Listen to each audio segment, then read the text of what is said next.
Hello दोस्तों, आप लोगों का स्वागत है पगला एक्सप्लेन चैनल पे। मुझे पता है कि तुमने सोचा नहीं होगा कि इसकी भी वीडियो आ जाएगी। एक महीने से वीडियो जो अपलोड नहीं की थी, लेकिन देखो मन हुआ तो मैंने अपलोड कर दी क्योंकि दूसरी मानवा बची नहीं थी और मैं इसे चेक करना चाहता हूँ कि इस पे व्यूज आते हैं या नहीं। अगर ठीक ठाक व्यूज आएंगे तो फिर इसे कंटिन्यू कर दूंगा, नहीं तो ड्रॉप कर दूंगा। तो हम लोगों ने पिछले एपिसोड में देखा था कि लियो ने यहाँ पे उस बड़े से सांप को अपना गुलाम बना लिया था, यानी कि पेट उसे बना लिया था, और उस सांप ने भी यहाँ पे लियो को अपना मास्टर मान लिया था। इसके बाद लियो युवान वर्ल्ड से रियल वर्ल्ड के अंदर आ जाता है और इसी के साथ ये एपिसोड यहीं से ही शुरू होता है। हम लोग लियो को देखते हैं जो इसी बारे में सोच रहा था कि उसने यहाँ पे लगभग अपने मिशन को कंप्लीट कर ही लिया है, बस उसको यहाँ पे 3-4 लेवल और गेन करने हैं, जिसके बाद वो पूरी तरीके से तैयार हो जाएगा। इसके बाद लियो सोचता है कि उसे यून और चूचू को चेक कर लेना चाहिए कि उन दोनों ने अभी यहाँ तक की हासिल की या नहीं, या फिर वो दोनों अभी भी अटके पड़े हैं। लेकिन जब वो उनके रूम के पास पहुंचता है तो फिर अंदर से आवाजें आ रही थी, लड़कियां घर घर खेल रही थी। इसलिए वो शर्माते हुए पीछे पलटता है और वहां से भागते हुए निकल जाता है, ये कहते हुए कि मुझे गेम खेलना चाहिए। और लियो की बहन बहुत आगे थी, वो चूचू से कहती है कि मुझे तुम्हारे सीना छूने दो, ये चेक करने के लिए कि ये माल मेरे भाई के लिए बढ़िया है या नहीं।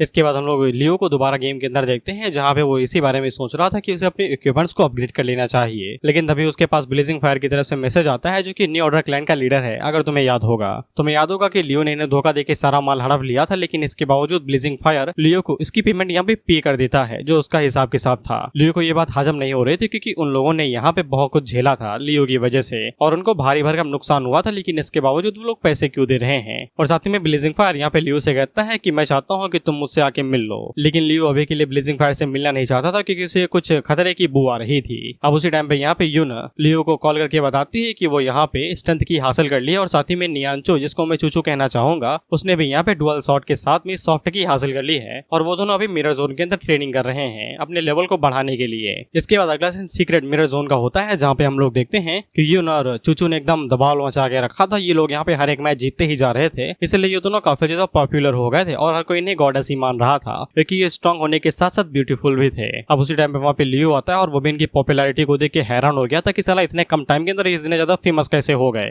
वह तुम्हें पता है कि खूबसूरत लड़कियों के पीछे भौरों की तरह लौंडे मंडराते ही रहते हैं, इसलिए लियो की मुलाकात कुछ लोगों से हो जाती है जो कि बात कर रहे थे कि ये दोनों रियलिटी में भी इसी तरीके की खूबसूरत होंगी जैसे कि ये यहाँ पे हैं। इस पे एक बंदा आगे से कहता है कोई फर्क नहीं पड़ता, गेम के अंदर हर एक बराबर बनता है, अगर ये मुझे रियल दुनिया के अंदर भद्दे हुए दिखेंगे तभी मेरे लिए गॉडेस ही रहेंगे। वह पे एक बंदा लियो से कहता है कि निराश ना हो, अगर हम लोग के साथ रिलेशनशिप नहीं बना सकते हैं तो भी कोई फर्क नहीं पड़ता है, इमेजिनेशन हमारा सबसे बड़ा हथियार है। लेकिन उसी टाइम पे यून की नजर यहाँ पे लियो के ऊपर पड़ जाती है, जिसके बाद वो लियो के पास जाती है और उसे गले लग जाती है, ये कहते हुए कि यार तुम कुछ ज्यादा ही बिजी हो यार, कभी तो घर पे आके खाना खा लिया करो, तुम बनाती नहीं हो बहन, वो बाहर से ही खाता है। हालांकि ये चीज के सभी लोग एकदम हैरान हो गए थे कि ये इसको कैसे जानता है। वही कुछ लोग तो बात करने लगते हैं कि हम इसे मार दे क्या, ये हमारी गॉडेस छीन के लेके जाएगा। लेकिन जैसे ही सभी लोगों को पता चलता है कि ये यहाँ पे यून का बड़ा भाई है, तो सभी लोग इसे साला ही मान लेते हैं और आगे से कहते हैं कि ये तो हमारे साले साहब है। एनिमी से डायरेक्ट साले साहब। रिलेशनशिप कुछ ज्यादा ही कॉम्प्लिकेटेड होता है, कभी भी रिश्ते बदल जाते हैं। फिर इसके बाद हम लोग चूचू को देखते हैं और कोई नहीं यहाँ पे इनवाइट कर रहा था, लेकिन चूचू उसे रिजेक्ट कर देती है, जिसमें इनविटेशन भेजने वाला अपने लीडर को बताता है कि हम लोग दोबारा रिजेक्ट हो गए। दरअसल ये लोग कई बार कोशिश किए थे, लेकिन चूचू ने हर बार मना कर दिया था। इसलिए ये भाई गेम को स्क्रैच करते हुए कहते हैं कि इनकी हिम्मत कैसे हुई हमें रिजेक्ट करने की, अगर ये हमारे साथ नहीं खेलेंगे तो फिर इस गेम के अंदर भी नहीं खेल सकते हैं, गेम तुम्हारे बाप का नहीं है सर्वर का है। खैर इन लोगों का मूड यहाँ पे गैंग बैंग करने का था, इसलिए ये लड़की अपने लोगों से कहती है कि लोग इकट्ठा करो। मैं पीछे इस लड़की ने इन लोगों को यहाँ पे इनविटेशन भेजा था, वो उनको मैसेज करके भाई अंडरस्टैंड बके जा रही थी, ये वो वगैरह वगैरह फलाना ढिमकाना, fucking don't care about it. वही यून की नजर भी यहाँ पे उस लड़की के ऊपर पड़ जाती है, जिसके बाद ही लियो के बारे में सोचने लगती है, क्योंकि उसे कुछ कहानी सा कुछ रहा था और वो मन के अंदर सोचती है इसके हार्मोन्स कहीं मेरी वजह से तो नहीं जाग रहे, शायद ये मेरी ही गलती है कि मैं इतनी ज्यादा खूबसूरत पैदा हुई। वहीं पे यून को जो चीज कुछ रही थी वो दरअसल पसलियां थी, लेकिन लियो पूरी तरीके से पिचका जा रहा था क्योंकि यून ने पूरी स्ट्रेंथ यहाँ पे अपने हाथों में यूज कर ली थी बेचारे को कुचलने के लिए। अब इसके बाद हम लोग देखते हैं कि पूरे मिरर सीक्रेट जोन को यहाँ पे घोस्टली गैंग चारों तरफ से घेर लेती है। ये वही लोग थे जो कि यहाँ पे यून को इनविटेशन भेज रहे थे। अब इन सभी लोगों ने यून, लियो और चूचू को चारों तरफ से घेर लिया था। लियो को समझ में आ जाता है कि कुछ तो बवाल होने वाला है, इसलिए वो यहाँ पे प्रोटेक्ट करने वाले स्टैंस में आ जाता है। लेकिन यून लियो से कहती है कि वो मेरे लिए आई है, जिसके बाद घोस्टली आगे बढ़ती है और वो यून से कहती है मुझसे माफी मांगो गुंडों पे बैठ के, नहीं गेम को हमेशा हमेशा के लिए छोड़ दो। फिर लियो चूचू से पूछता है कि ये क्या बवाल चल रहा है। इस पे चूचू आगे से बताती है कि घोस्टली यहाँ पे स्कैमिंग कर रही है, वो पहले लोगों को इन्वाइट करके अपने साथ गेम खेलने के बुलाती है, प्रॉफिट आधा आधा बांटने को और बाद में उनका पैसा लूट के उन्हें भगा देती है, इसलिए वो लोग इनके इन्विटेशन को रिजेक्ट करते हुए हुए आ रहे थे। घोस्टली की बात यहाँ पे यून बिल्कुल भी नहीं मानती, इसलिए घोस्टली अपने लोगों से कहती है कि इन्हें चारों तरफ से घेर लो। लेकिन हमें पता है कि यहाँ पे यून और चूचू की पॉपुलैरिटी कुछ ज्यादा ही बढ़ गई है, तो इसलिए जो लोग यहाँ पे उन्हें सपोर्ट करते थे वो इन लोगों को चारों तरफ से घेर लेते हैं। यानी कि घोस्टली ने इन तीनों को घेरा और घोस्टली के ग्रुप को यहाँ पे पूरी लॉबी ने घेर लिया। यहाँ तक कि लियो भी हैरान हो जाता है कि ये क्या हो रहा है। इन लोगों के ग्रुप का नाम बैकयार्ड गार्डन है और इस लड़की का नाम घोस्टली है। ये लोग यहाँ पे उन लोगों से कहते हैं कि तुम लोग यहाँ पे बैकयार्ड गार्डन के खिलाफ जाना चाहते हो क्या, और घोस्टली ने धमकी देती है अगर तुमने हाथ भी उठाया तो फिर तुम अंजाम सोच भी नहीं सकते कि कुछ चुन चुन के मारा जाएगा। इस पर ये लोग घबरा जाते हैं और पीछे जाने लगते हैं। बिसेर के लिए कौन ही लड़ना चाहे, लेकिन हम लोग यून को देखते हैं और उसे अच्छे से पता है कि मर्दों की क्या कमजोरी होती है, इसलिए वो आगे से टसुए बहाते हुए उन लोगों से कहती है कि तुम लोगों को हमारे लिए यहाँ पे कुछ भी करने की जरूरत नहीं है, हम लोग ये सब कुछ खुद ही देख सकते हैं, तुम हमारे लिए ना लड़ो। ये देख के तो लियो भी हैरान हो जाता है कि मेरी बहन की एक्टिंग का कोई जवाब ही नहीं है। मैं फिर चूचू और लियो यून से कहती है कि तुम इन्हें बता क्यों नहीं देती कि ये लोग इन्होंने स्कैम कर रहे हैं, इससे हम लोगों की भी मदद हो जाएगी। लेकिन यून मना कर देती है, ये कहते हुए कि हर किसी के पास उनकी फ्रीडम है उनके डिसीजन लेने के लिए, मैं उनसे मदद नहीं मांगूंगी, इससे उन्हें ही चोट लगेगी। इस पर इन लोगों को खुद के ऊपर ही दया आने लगती है कि ये लोग यहाँ पे ऐसा थोड़ी ना कुछ कर सकते हैं, एक लड़के के पीछे छुपेंगे वो भी उनकी गॉडेस के पीछे। घोस्टली यहाँ पे यून से कहती है कि तुम्हारे बोल बच्चन से इन्हें कुछ भी फर्क नहीं पड़ने वाला, इनकी चमड़ी मोटी है। लेकिन हम मर्द समाज को देखते हैं और मर्द समाज की एक ही कमजोरी है, वो है औरतें, और ये बिल्कुल भी नहीं चाहते कि यून उन्हें एकदम नीचा आदमी समझते, इसलिए आगे से कहते हैं कि हम लोग गेम यहाँ पे सिर्फ अपने स्ट्रेस को रिलीज करने के लिए खेलते हैं, मर भी गए तो ही क्या फर्क पड़ता है, और ऊपर से हमारी गॉडेस खतरे में है यार, अगर हम उसके लिए यहाँ पे कुछ भी नहीं करेंगे तो फिर हम लोग कैसे खुद को मर्द समझ सकते हैं। और सबसे बड़ी बात, हमारा साला साहब यहाँ पे है, अगर हम लोग कुछ भी नहीं करेंगे तो फ्यूचर में उसे अपना चेहरा कैसे दिखाएंगे। इस पे लियो हैरान हो जाता है कि मैंने तो यार कुछ किया भी नहीं और मैं इनका साला कब से बन गया। खैर इसके बाद ये लोग यहाँ पे बैकयार्ड गार्डन गिल्ड के ऊपर चढ़ाई कर देते हैं और इनके ऊपर हावी होने लगते हैं, और इनकी तादाद बेशक कम थी तो फिर इन लोगों को यहाँ पे जान बचा के भागना पड़ता है। फिर लियो अपने मन के अंदर सोचता है कि मैंने कुछ किया भी नहीं, लेकिन इतनी बड़ी प्रॉब्लम अपने आप ही सॉल्व हो गई, बुद्धि के साथ कुछ भी किया जा सकता है दोस्त। लियो भी यहाँ पे यून की तारीफ करता है कि उसने यहाँ पे इजीली इन सभी चीजों को हैंडल कर लिया। इस पर यून आगे से बताती है कि जब वो दोनों यहाँ पे आएंगे तो फिर यहाँ के जो रेगुलर प्लेयर्स थे उन लोगों ने यहाँ पे इन दोनों की काफी ज्यादा मदद की थी गाइडेंस देने में। इसलिए जब इन दोनों को ये पता चला कि बैकयार्ड गार्डन गैंग इन लोगों को स्कैम कर रही है, उनका पैसा लूट रही है, तो फिर उसे काफी ज्यादा गुस्सा आया और उसने इन लोगों को समझाया कि इन लोगों को इस तरीके से स्कैम नहीं होना चाहिए। और जब आज यून को यहाँ पे एक मौका मिला कि वो उन सभी लोगों को एक साथ ला के बैकयार्ड गार्डन गैंग को हरा सकती है, तो फिर उसने इस मौके का काफी अच्छा फायदा उठाया। अब ये चीज रेगुलर प्लेयर्स के ऊपर डिपेंड करती है कि वो एक साथ रह के यहाँ पे बैकयार्ड गार्डन गिल्ड के खिलाफ काम करते हैं या फिर उनके कंट्रोल में आ जाते हैं, या उनके ऊपर डिपेंड करता है। लेकिन यून यहाँ पे रह के उनकी जरूर मदद करेगी ताकि वो एक साथ ही रहें। और कभी कभी पावरफुल एनिमी होना यहाँ पे अच्छी चीज भी होती है, ज्यादातर मामलों में नहीं होती क्योंकि तुम कुत्ते की तरह मारे जाओगे, खासकर रियल वर्ल्ड में। वहीं पे लियो को समझ में आ जाता है कि उसे अब यहाँ पे यून की ज्यादा चिंता करने की जरूरत नहीं है, उसकी मदद के बिना भी यून यहाँ पे काफी अच्छे से गेम खेल रही है, और अगर वो इन सभी प्लेयर्स को एक साथ रखती है तो फिर ये फ्यूचर में काफी अच्छा एसेट बन सकता है। और लियो को ये भी समझ में आ जाता है कि यून ने यहाँ पे एक अलग रास्ता चुना है जो उसके लिए काफी ज्यादा बेहतर रहेगा, इसमें भी काफी ज्यादा पोटेंशियल है। बेसिकली लियो ने यहाँ पे एक टाइगर का रास्ता चूज किया क्योंकि वो अकेले शिकार करते हैं, और यून ने यहाँ पे एक लायन का, क्योंकि वो लोग झुंड में शिकार करते हैं। जिसके बाद अगला सीन मिरर सीक्रेट जोन के बाहर वाले एरिया का होता है, जहाँ पे हम लोग देखते हैं कि बैकयार्ड गार्डन गैंग की जो सेकंड टीम थी वो पूरी यहाँ पे आ जाती है, जिसको रेनफोर्समेंट कहा गया है। वहीं पे हम लोग लियो को देखते हैं जो कि मिरर जोन से बाहर आ जाता है, यही सोचते हुए कि अब उसे यहाँ पे कुछ भी नहीं करना है, वो बस लेवल अप करेगा। उसकी नजर में यहाँ पे सेकंड टीम के ऊपर पड़ती है, लेकिन वो इन्हें इग्नोर कर देता है, यही सोचते हुए कि ये लोग सीक्रेट जोन के अंदर यहाँ पे कुछ भी नहीं कर सकते हैं, इसलिए वो इन्हें इग्नोर करके यहाँ से जाने लगता है, यही सोचते हुए कि उनको और ज्यादा मेहनत करनी चाहिए ताकि उसकी पॉपुलैरिटी और स्ट्रेंथ बढ़ती जाए, क्योंकि गेम के अंदर फेम भी काफी अच्छा रोल प्ले करता है। लेकिन उसी टाइम पे लियो को सुनाई देता है कि ये सेकंड टीम यहाँ पे इसलिए खड़ी हुई है ताकि मिरर जोन से कोई भी प्लेयर बाहर निकलेगा तो वो उसे मार देंगे। इसके बाद वो लियो के ऊपर भी हमला कर देते हैं, ये कहते हुए कि तुम्हारी हिम्मत कैसे हुई में इग्नोर करने की। लियो को तो पहले हैरानी होती है कि ये किसके ऊपर हमला कर रहे हैं, पता भी ये सिर्फ 20 लेवल के प्लेयर हैं ये।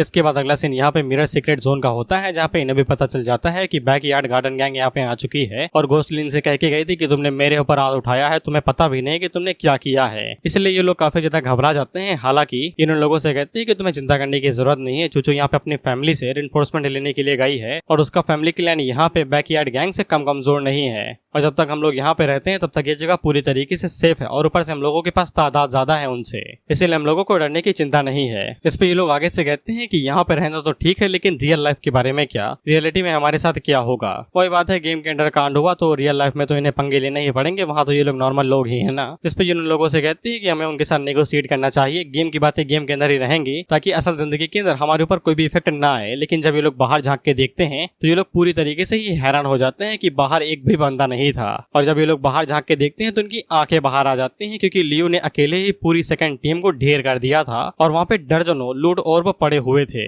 लियो पीछे मुड़ के इन लोगों की तरफ देखता है तो इन लोगों की सिट्टी पिट्टी गुल हो गई थी और ये लोग आगे से कहते हैं कि हमारे साले साहब तो कुछ ज्यादा ही स्ट्रॉन्ग हैं। इन्होंने एक झटके के अंदर पूरी बैकयार्ड गार्डन टीम की रिइंफोर्समेंट को अकेले ही निपटा लिया, जिसके बाद वो लोग यून से कहते हैं गॉडेस हम आपको हमेशा फॉलो करेंगे, अब अगर किसी को मारने का भी ऑर्डर देंगे तो हम लोग पीछे नहीं हटेंगे। इसके बाद अगला सीन यहाँ पे बैकयार्ड गार्डन गैंग के लीडर का होता है जिसका नाम जुआनडिंग है। अब इसके सामने वो बंदा खड़ा था जिसने शायद से यहाँ पे ऑर्डर दिया होगा उन लोगों को लियो के ऊपर हमला करने का, इसलिए वो काफी ज्यादा घबराए हुए थे कि जुआनडिंग इन लोगों को क्या पनिशमेंट देगा।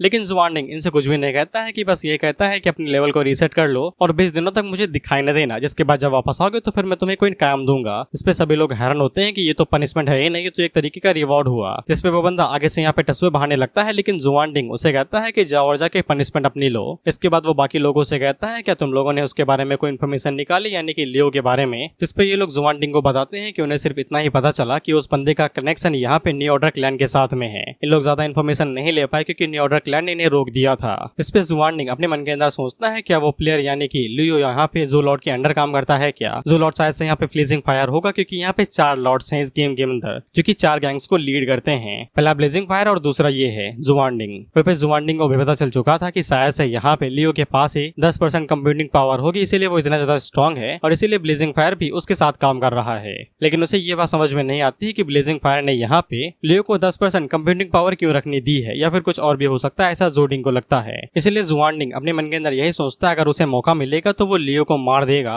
और 10% कंप्यूटिंग पावर उसके पास आ जाएगी। और यहाँ पे एक अग्रीमेंट हुआ था कि चारों जुआन लॉर्ड चौरों लॉर्ड्स यहाँ पे एक दूसरे के ऊपर हमला नहीं कर सकते, उन्हें मार नहीं सकते हैं। लेकिन लियो के लिए ये बात लागू नहीं होती है और अगर कुछ भी होता है तो वो इन सभी चीजों का इल्जाम यहाँ पे ब्लेजिंग फायर के ऊपर डाल देगा। इसके बाद हम लोग विल्डरनेस एरिया को देखते हैं और यहाँ पे भी एक लॉर्ड था जिसका नाम डुन योंग था और ये विल्डरनेस एरिया के वेस्ट साइड पे रहता है। जिसके बाद हम लोग आखिरी वाले लॉर्ड को देखते हैं और ये भी विल्डरनेस एरिया के ईस्ट साइड पे रहता है और उसका नाम जियान युन था। और इन दोनों का भी प्लान वही था जो कि जुआनडिंग ने बनाया था। ये लोग लियो को मार देंगे और सारा इल्जाम यहाँ पे ब्लेजिंग फायर के ऊपर डाल देंगे। इसके बाद हम लोग लियो को देखते हैं जिसको उन लोगों ने चारों तरफ से घेर लिया था, लेकिन लियो इनसे बचते भागते हुए जैसे ही थोड़ा आगे बढ़ता है तो फिर इसे यहाँ पे ब्लेजिंग फायर पकड़ लेता है। ये कहते हुए कहाँ जा रहे हो भाई, मैंने तुम्हें इतना सब कुछ दिया यार, साला तुमने मुझे लूट लिया, मैंने तुम्हें तुम्हारे पैसे दिए, मैसेज किया, रिक्वेस्ट की, कम से कम बात तो कर लो यार। इस पे लियो को अब यहाँ पे ब्लेजिंग फायर के साथ बैठ के बात करनी ही पड़ती है। ब्लेजिंग फायर लियो से कहता है कि तुमने अब तक यहाँ पे कंप्यूटिंग पावर को हासिल कर ही लिया होगा और तुम्हें पता भी लग गया होगा कि यही मेरा गोल था विल्डरनेस एरिया के अंदर जाने का। और ब्लेजिंग फायर ये भी बता देता है कि उसे ये कंप्यूटिंग पावर क्यों चाहिए थी।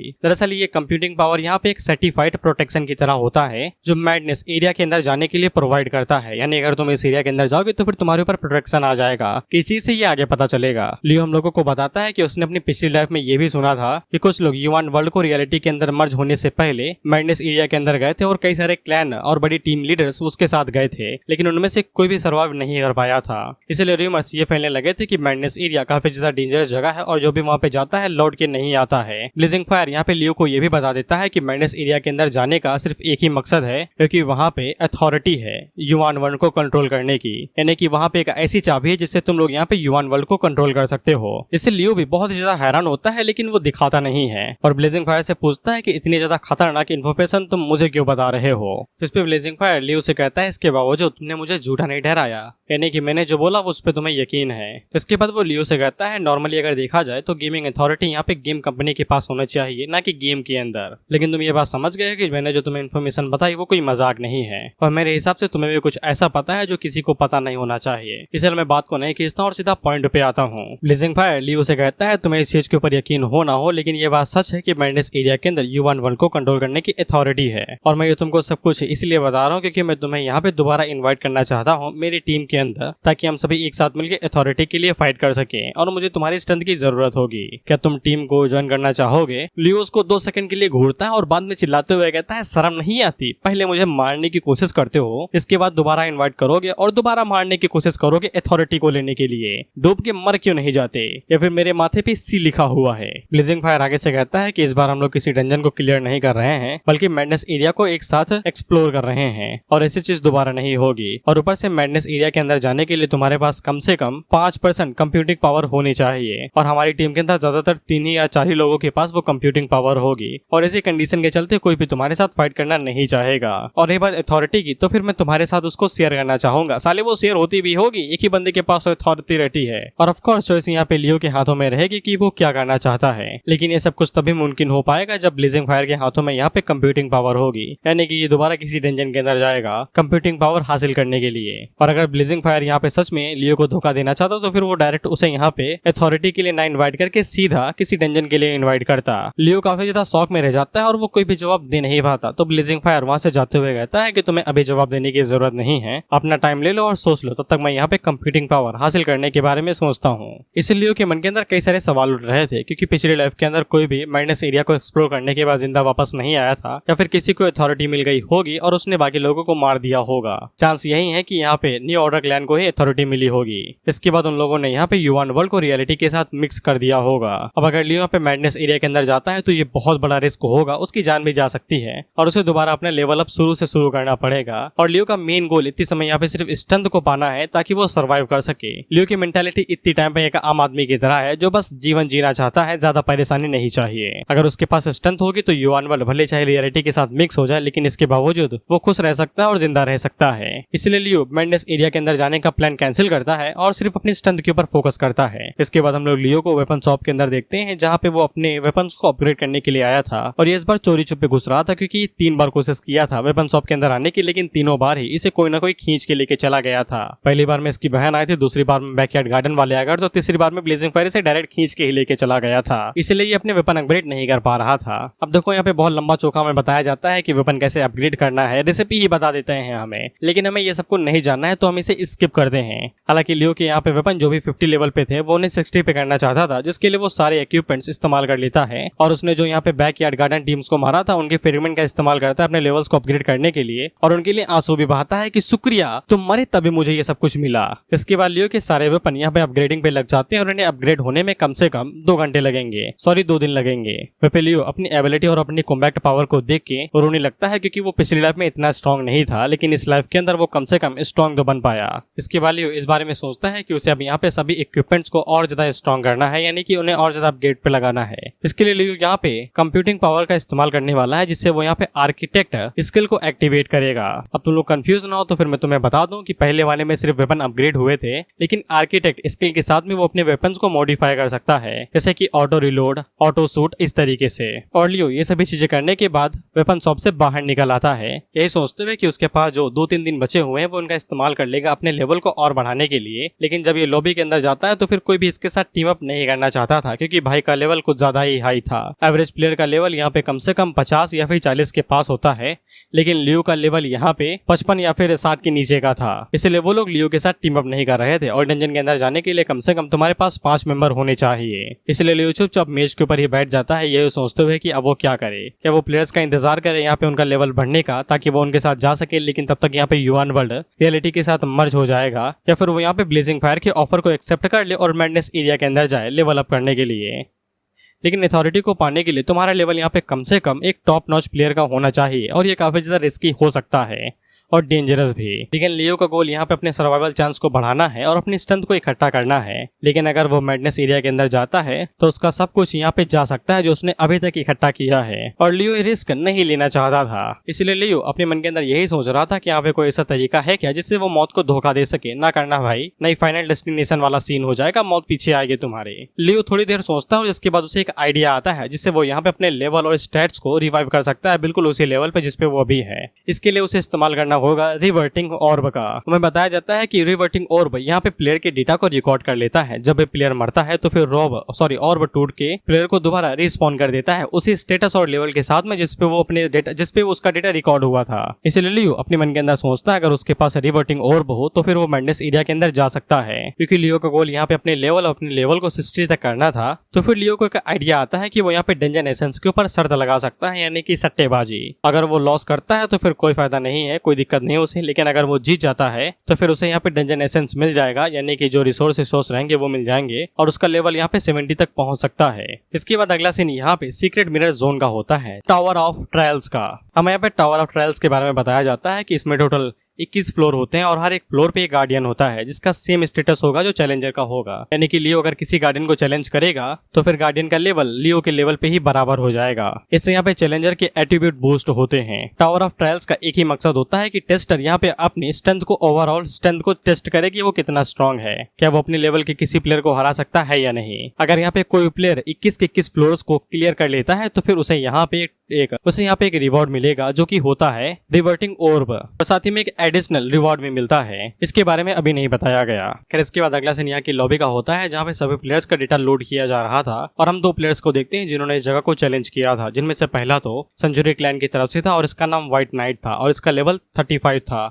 53 था। साथ ही में हम लोग एक और चैलेंजर को देखते हैं, इसका नाम यहाँ पे डेविल डार्कनेस था और इसका लेवल भी यहाँ पे 53 ही था, लेकिन ये स्काई टावर की तरफ से था। वहीं पे हम लोग लियो को देखते हैं और इसने समय रहते यहाँ पे साइन अप कर लिया था, नहीं तो ये टावर बंद हो जाता और अगले 8 घंटों के बाद ही खुलता। वहीं पे सभी लोग यहाँ पे व्हाइट टाइगर और डेविल के बारे में बात कर रहे थे कि ये दोनों स्ट्रॉन्गेस्ट हैं और उन लोगों ने अभी तक यहाँ पे 6ठे फ्लोर को क्लियर कर लिया है और ये लोग दोबारा इस जगह को चैलेंज करने के लिए आए हैं। इसके बाद लियो भी इस चैलेंज वाले एरिया के अंदर आ जाता है और सभी लोग उसे भी देख के हैरान हो जाते हैं क्योंकि आज तक किसी ने भी यहाँ पे लियो के बारे में कुछ भी नहीं सुना था और उसके इक्विपमेंट भी यहाँ पे सब डिसेंट ही थे। और ऑफ कोर्स लियो को सपोर्ट करने के लिए उसके पास कोई क्लैन वाला नहीं था तो लोग लियो को हल्के में ही ले रहे थे। हम लोग व्हाइट टाइगर को देखते हैं जो कि लियो की तरफ देख के यही सोचता है कि ये कौन है भाई जो हमारे साथ साइन अप करने की कोशिश कर रहा है। हालांकि डेविल को कोई भी दिक्कत नहीं तो वो उससे कहता है बढ़िया है यार, तुम्हारे यहाँ का माहौल अच्छा हो जाता है जब ज्यादा लोग चैलेंज करते हैं। वहीं पे लियो हम लोगों को बताता है कि उसकी पिछली लाइफ में ये लोग यहाँ पे 7th और 6th रैंक को हासिल किए थे इस जगह पे, यानी कि ये हाई लेवल के प्लेयर हैं और इन लोगों को ही यहाँ पे रिवर्टिंग ऑर्ब मिला था सबसे पहले। खैर इसके बाद चैलेंज शुरू हो जाता है और ये लोग टेलीपोर्ट होके यहाँ से सीधा राउंड के पास पहुंच जाते हैं। इसके बाद हम इन दोनों सट्टेबाजों को भी देखते हैं और तुम्हें पता है कि मैं सट्टेबाजी बिल्कुल भी पसंद नहीं है तो हम इन्हें स्किप ही कर देंगे।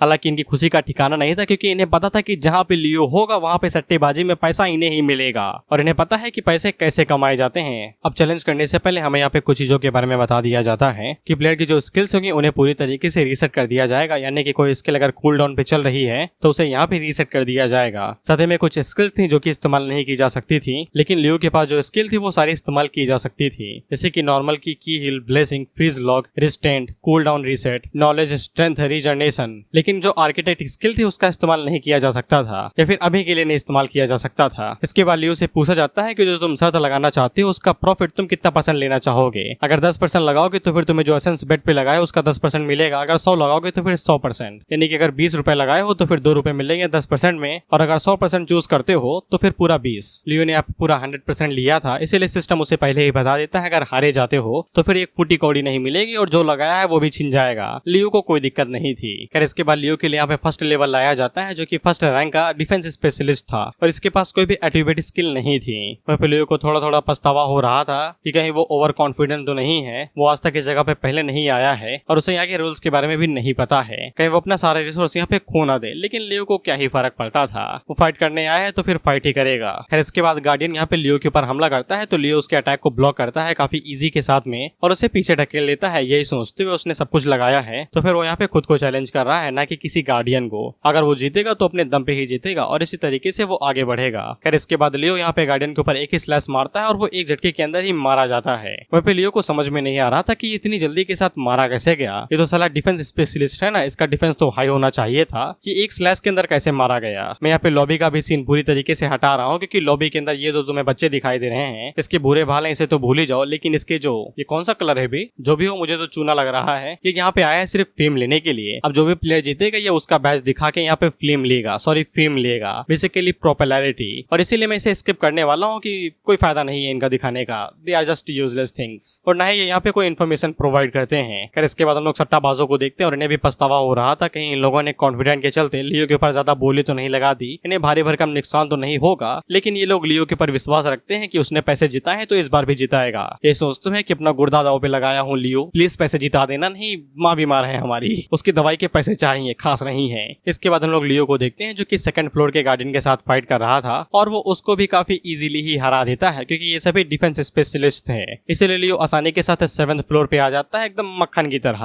अब मैं तुम्हें थोड़ा सा और इन्फॉर्मेशन देता हूँ ताकि तुम गार्डियंस के बारे में अच्छे से समझ सको कि ये इतनी जल्दी क्यों हार रहे हैं। दरअसल गार्डियंस को यहाँ पे प्लेयर के एट्रीब्यूट के हिसाब से फिक्स किया गया है। जैसे कि लियो का यहाँ पे स्टेटस, उसकी एचपी यहाँ पे 8560 है और उसकी नॉलेज स्ट्रेंथ यहाँ पे 8150 है। इसीलिए जो गार्डियन होगा उसका भी एकदम सेम ही रहेगा। लेकिन लियो के पास यहाँ पे एक एडवांटेज रहेगा, वो है उसकी एट्रीब्यूट्स स्किल्स, जो स्पेशल स्किल्स होंगी की हील की मदद से मिलती हैं, वो गार्डियन के पास नहीं रहेंगी। इसलिए लियो अपने मन के अंदर सोचता है कि वो इसीलिए शायद इन्हें इतनी आसानी के साथ हरा दे रहा है क्योंकि उसके पास यहाँ पे विजडम एट्रीब्यूट्स हैं और गार्डियन के पास विजडम एट्रीब्यूट नहीं है, इसीलिए वो इतने ज्यादा कमजोर हैं। और लियो को लग ही रहा था कि ये सब कुछ एकदम केक काटने जितना ही इजी है, लेकिन तक का पलट जाए किसी को भी नहीं पता है, क्योंकि 7th फ्लोर का गार्डियन कुछ ज्यादा ही तेज था और वो पलक झपकते ही लियो के ऊपर एक पावरफुल स्लैश मार देता है। लेकिन लियो को अभी भी डर नहीं लग रहा था। दरअसल उसे पता था कि यहाँ पे उसके एट्रीब्यूट के हिसाब से ही गार्डियन को एट्रीब्यूट दिए जाएंगे। अगर वो उसके एट्रीब्यूट को दुगना हो या फिर 100 गुना हो तो भी कोई फर्क नहीं पड़ता है, क्योंकि उसका इफेक्ट सिर्फ 1 गुना ही होगा, जो कि हाई लेवल वॉरियर टाइटल पे ही होता है। लेकिन लियो के पास भी एक टाइटल है, इसलिए 7th फ्लोर का गार्डियन उसके लिए कुछ भी नहीं है। हम लोग लॉबी को देखते हैं, यहाँ पे हल्ला गुल्ला मचा हुआ था। यही बंदा हल्ला गुल्ला मचा रहा था डेविल डार्कनेस की रैंकिंग को लेके। ये आगे से कह रहा था कि तुम लोग कुछ भी नहीं हो, लेकिन उसी टाइम पे हम लोग देखते हैं कि लियो की रैंकिंग यहाँ पे चेंज होकर 8 हो जाती है। इसके बाद हम लोग लियो को यहाँ पे 8th फ्लोर पे देखते हैं, जहाँ पे गार्डियन एजिलिटी स्पेशलिस्ट हो चुका था, यानी कि स्पीड ज्यादा होगी। इसलिए वो पलक झपकते ही लियो के सामने से गायब होता है और उसके पीछे आके उसके ऊपर एक स्लैश मारता है। लेकिन लियो जल्दी से यहाँ पे फ्रीज लॉक का इस्तेमाल करता है और गार्डियन के ऊपर लगातार 4-5 स्लैशेस मारता है, जिससे गार्डियन को यहाँ पे 1800 करके 5 डैमेज लगते हैं, जिससे यहाँ पे गार्डियन मारा जाता है और लियो नेक्स्ट फ्लोर पे प्रमोट हो जाता है। वहीं पे लियो को समझ में आ जाता है अगर यहाँ पे 7th फ्लोर के गार्डियन का एट्रीब्यूट रेशो अगर यहाँ पे 2 था तो फिर 8वें फ्लोर के गार्डियन का रेशो यहाँ पे 4 हो जाएगा, यानी कि 4 गुना, यानी कि 2 से बढ़ा, जैसे 2 4 8 इस तरीके से। हालांकि लियो को अभी भी यहाँ पे चिंता करने की जरूरत नहीं थी, क्योंकि उसके पास ब्लेसिंग एबिलिटीज भी थी, ऐसे की हील ऐसे वैसे। इसके बाद हम लोग लियो की रैंकिंग को देखते हैं, जो लगातार बढ़ते ही जा रही थी और वो धीरे धीरे करके बाकी दोनों चैलेंजर्स के साथ में यहाँ पे पैचअप भी करने लगता है, जिससे सभी लोग हैरान भी हो जाते हैं कि एक स्लो प्लेयर अचानक से यहाँ पे बाकी लोगों के साथ मैचअप कैसे करने लगा। इसके बाद हम लोग इस ब्लू बॉल वाले बंदे को देखते हैं, जो कि आगे से कह रहा था कि ये बहुत जल्दी ही हारा जाएगा, कोई लोन प्लेयर यहाँ पे अकेले किसी गिल्ड वाले के साथ में टक्कर नहीं दे सकता है। इस पे वो लोग पूछते हैं कि तुम किसी गिल्ड से हो भाई, जिसपे आगे से बैच दिखाता है डेविल डार्कनेस की तरफ से, यानी कि स्काई टावर गिल्ड की तरफ से। बाय द वे बैज नकली है एकदम। जिसके बाद हम लोग डेविल डार्कनेस चैलेंजर को देखते हैं, जो कि आगे से बड़ी आसानी के साथ भी अपने गार्डियन को हरा देता है और सक्सेसफुली यहाँ पे 14वें फ्लोर को क्लियर कर लेता है, जिससे इसकी आंखों में आंसू आ जाते हैं, क्योंकि डेविल डार्कनेस काफी लंबे टाइम से इस फ्लोर को क्लियर करने की कोशिश कर पा रहा था, लेकिन बेचारा ये कर नहीं पा रहा था, इसलिए खुशी के आंसू आ गए। और जैसे ही डेविल डार्कनेस की रैंकिंग यहाँ पे 15 होती है तो फिर ये खुश हो जाता है और आगे से उछलने कूदने लगता है। लेकिन उसी टाइम पे हम लोग देखते हैं कि लियो की रैंकिंग भी 15 हो जाती है, यानी कि उसने भी यहाँ पे 14वें फ्लोर को काफी इजीली क्लियर कर लिया। वहीं पे इस बंदे को थोड़ा थोड़ा पछतावा हो रहा था कि इसे यहाँ पे ना ही डेविल डार्कनेस और व्हाइट नाइट की साइड लेनी चाहिए थी। अगर ये के लेता तो ज्यादा फायदे में रहता और उसे अब यहाँ पे शर्मिंदा ना होने पड़ता। इसके बाद हम लोग लियो को देखते हैं, जो कि हम लोगों को बताता है कि उसने अभी तक यहाँ पे अपने बेसिक स्किल्स का ही यूज किया, उसने अभी तक ब्लेसिंग एट्रीब्यूट्स का इस्तेमाल नहीं किया। अगर वो उनका इस्तेमाल करता है तो वो इजीली यहाँ पे टावर को क्लियर कर सकता है, और तब शायद से उसके जो रिसोर्स है वो यहाँ पे 300 गुना हो सकते हैं, सॉरी 300,000 गुना। और इस बात की भी चांस है कि उसका लेवल यहाँ पे 90 या फिर 80 भी हो सकता है। इसलिए लियो फैसला करता है कि वो थोड़ा सा और मेहनत करेगा, ताकि उसे यहाँ पे रिवर्टिंग ऑर्ब के साथ में उसका लेवल भी थोड़ा हाई हो सके। इसके बाद अगला सीन 15वें फ्लोर का होता है, जहाँ पे हम लोग डेविल डार्कनेस को देखते हैं, और डेविल डार्कनेस ने भी अभी तक यहाँ पे अपनी कुछ खास स्किल्स का यूज नहीं किया था, इसलिए उसको भी यकीन था अगर वो उन खास स्किल्स का यूज करता है तो वो इस फ्लोर को काफी इजीली ही क्लियर कर सकता है। इसके बाद हम लोग 15 फ्लोर के गार्डियन को देखते हैं, जिसके पास यहाँ पे डिफेंस स्पेशलिस्ट रैंक की थी, और साथ ही में इसके पास यहाँ पे कुछ खास स्किल्स भी थी, जैसे कि अटैक पावर बस्ट, जिससे अटैक पावर एक बार में काफी ज्यादा बढ़ जाएगी, और दूसरी थी एचपी एक्सचेंज बैरियर, यानी कि डेविल डार्कनेस अगर इसकी एचपी बैरियर के अंदर आता है तो फिर इसकी एचपी एक्सचेंज हो जाएंगी गार्डियन के साथ में। डेविल डार्कनेस यहाँ पे अपनी बुद्धि चलाता है और सारी चीजों को कैलकुलेट करके हम लोगों को बताता है कि इसका डिफेंस यहाँ पे बहुत ज्यादा हाई होगा, और साथ ही में इसकी अटैकिंग स्ट्रेंथ 1000 या फिर उससे ज्यादा होगी। लेकिन इसके बावजूद डेविल डार्कनेस को यकीन था कि वो यहाँ पे इस मैच को जीत सकता है। ये सिर्फ उसका भ्रम था, क्योंकि जब ये दोनों आपस में भिड़ते हैं तो फिर गार्डियन सिर्फ एक ही पंच मारता है, वो भी एचपी एक्सचेंज और अटैक पावर बस्ट के साथ में, और डेविल डार्कनेस एक झटके के अंदर ही मारा जाता है, और इसको कहा जाता है स्किल इशू। वहीं ये सभी लोग भी हैरान हो जाते हैं कि अचानक से यहाँ पे डेविल डार्कनेस कैसे हार सकता है। जिसके बाद सभी लोग यहाँ पे उस सिल्वर बॉल वाले बंदे की तरफ देखते हैं और कहते हैं कि यही है कि तुम्हारी स्काई टावर की असली ताकत। तो ये बड़वा साइड ही बदल लेता है, ये कहते भाई कौन सा स्काई टावर भाई, मैंने तो गलत बैच निकाल लिया था, मैं तो सेंचुरी क्लैन की तरफ से हूँ। इस पे सभी लोग उससे कहते हैं वाह। इसके बाद ये व्हाइट नाइट से कहता है कि भाई मैंने यहाँ पे पार्टी बदल ली है, तो तुम मुझे निराश ना करना, मुझे फेम दिला ही दी ना। इसके बाद हम लोग लियो की साइड पे देखते हैं और यहाँ पे 15वें फ्लोर का गार्डियन आया था। ये 3 रैंक का आर्मर स्पेशलिस्ट था और इसके पास भी कुछ स्पेशल स्किल्स थी जैसे कि एचपी एक्सचेंज के चलते यहाँ पे गार्डियन की एचपी यहाँ पे 15 से 20% तक एक्सचेंज हो सकती है, यानी कि वापस आ सकती हैं। स्किल का कोई भी कूल डाउन नहीं, यानी कितनी भी बार इस्तेमाल किया जा सकता है। लेकिन अगर स्किल के इस्तेमाल होने के टाइम पे लियो हमला कर देता है तो फिर स्किल डीएक्टिवेट हो जाएगी। वहीं पे लियो को कुछ भी समझ में नहीं आ रहा था क्योंकि वो बार बार स्किल को तोड़ने की कोशिश कर रहा था। वो पिछले 2 मिनट से अटैक कर रहा था, लेकिन इसके बावजूद गार्डियन की एचपी यहाँ पे लगातार रिकवर होती ही जा रही थी क्योंकि वो सही टाइम पे अटैक नहीं कर पा रहा था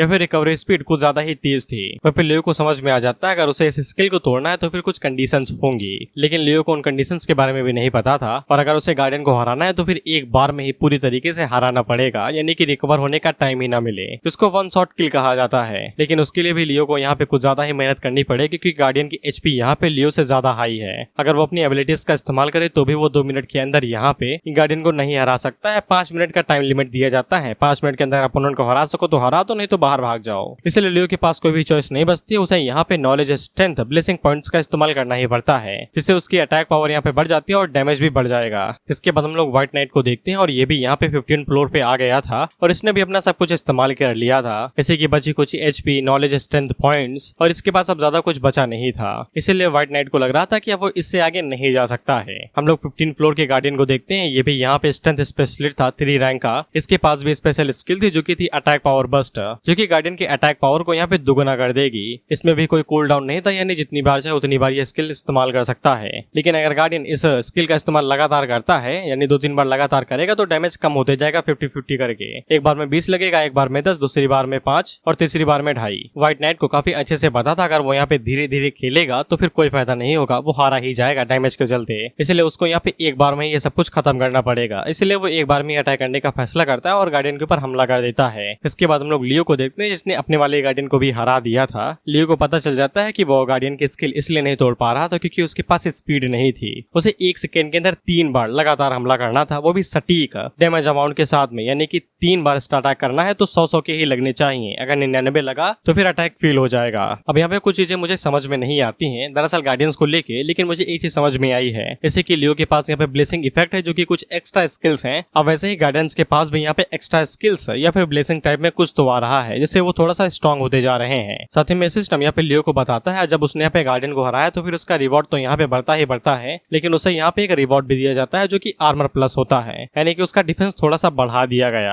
और लियो को ये वाली चीज बिल्कुल भी समझ में नहीं आती उसका डिफेंस यहाँ पे क्यों बढ़ाया जा रहा है। इसलिए वो इस आर्मर वाले इफेक्ट को इस चीज के अंदर इमेजिन कर लेता है कि ये चीज यहाँ पे चैलेंजर्स को इसलिए दी जाती है ताकि वो लगातार टावर के अंदर फाइट करते ही रहे, भले ही वो कमजोर क्यों ना हो जाए। साथ ही में एक और नोटिफिकेशन दिखाया जाता है जहाँ पे सिस्टम ने इस बात को पता लगा लिया था कि लियो के पास एक बफ स्टेट है, इसलिए ब्लेसिंग को यहाँ पे रिमूव कर दिया जाता है। इसके बाद हम लोग बाहर का सीन देखते हैं जहाँ पे लियो की रैंकिंग दोबारा चेंज होता रही है, तो सभी लोग लियो के बारे में ही बात करने लगते हैं कि उसने यहाँ पे दोबारा एक और फ्लोर को क्लियर कर लिया, जबकि डेविल डार्कनेस नहीं कर पाया था। वहीं पे ये भूरे बाल वाला चांदी वाले बाल वाले को उंगली करता है, ये कहते हुए कि यही है क्या तुम्हारे क्लैन की स्ट्रेंथ, यहाँ पे सोलो प्लेयर्स भी तुमसे ज्यादा स्ट्रॉन्ग है। लेकिन उसी टाइम पे यहाँ पे व्हाइट नाइट ने भी अपने फ्लोर को क्लियर कर लिया था, वो भी फ्लोर 16 पे आ गया था। इसलिए वो आगे से कहता है कि देखा एलाइट प्लेयर्स जो कि गिल्ड की तरफ से आते हैं वो भी टॉप लेवल के होते हैं, लेकिन अगले ही पल यहाँ पे व्हाइट नाइट हारा जाता है। ये 1 सेकेंड के अंदर हुआ था कि वो गया और हारा गया। इस पे सभी लोग आगे से हैरान हो जाते हैं कि वो जैसे ही यहाँ पे 16 फ्लोर पे पहुंचा तैसे ही वो हारा गया, आखिर हुआ क्या वहाँ पे।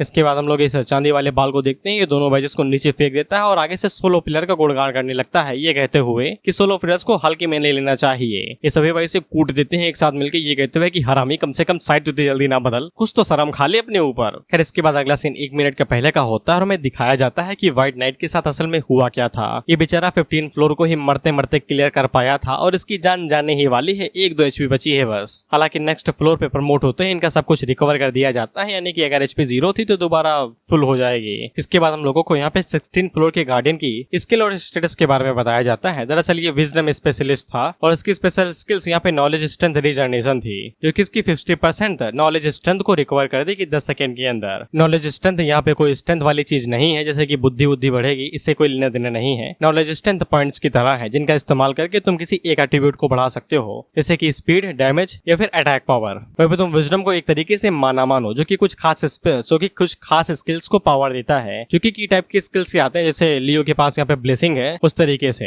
हम लोग व्हाइट नाइट को देखते हैं जो काफी ज्यादा खुश हो जाता है क्योंकि उसे ऐसा लगता है कि विजडम स्पेशलिस्ट ज्यादातर कमजोर ही होते हैं, माना प्रोवाइडर है भाई, कहाँ से ज्यादा स्ट्रेंथ लाएंगे। इसलिए व्हाइट नाइट काफी ज्यादा खुशी खुशी यहाँ पे गार्डियन के ऊपर हमला कर देता है, ये कहते हुए कि यार ना ही लड़ो तो बेहतर है। लेकिन गार्डियन को ज्यादा ही फुर्तीला था और वो आसानी के साथ अटैक को डॉज कर लेता है, जिसके बाद वो आगे से यहाँ पे की का इस्तेमाल करता है जो कि प्लेयर्स के पास होती है। गार्डियन यहाँ पे दो टाइप की का इस्तेमाल किया था, शार्प की इनहैंस और शार्प की सिवर स्लैश। शार्प की इनहैंस की वजह से अटैक स्ट्रेंथ यहाँ पे 50% तक बढ़ जाती है, यानी कि डैमेज डबल हो जाएगा। और शार्प की सिवर स्लैश यहाँ पे क्लोज रेंज के अंदर अटैक को डॉज करने की एबिलिटी देता है यूजर को, और साथ ही में वो अपोनेंट के ऊपर यहाँ पे 100% का अटैक डैमेज देता है। अगर स्लैश लगा तो 100 का 100 डैमेज ही लगेगा, 99 नहीं लगेगा। और ये वाला स्लैश जैसे ही यहाँ पे व्हाइट नाइट को पड़ता है तो वो एक झटके के अंदर ही मारा जाता है। हैरानी की बात ये नहीं थी कि व्हाइट नाइट मारा गया, हैरानी की बात ये थी कि व्हाइट नाइट अपनी ही कीज के साथ मारा गया था, यानी कि गार्डियन ने जो की इस्तेमाल की थी, जो स्किल इस्तेमाल की थी, वो व्हाइट नाइट के पास ही थी।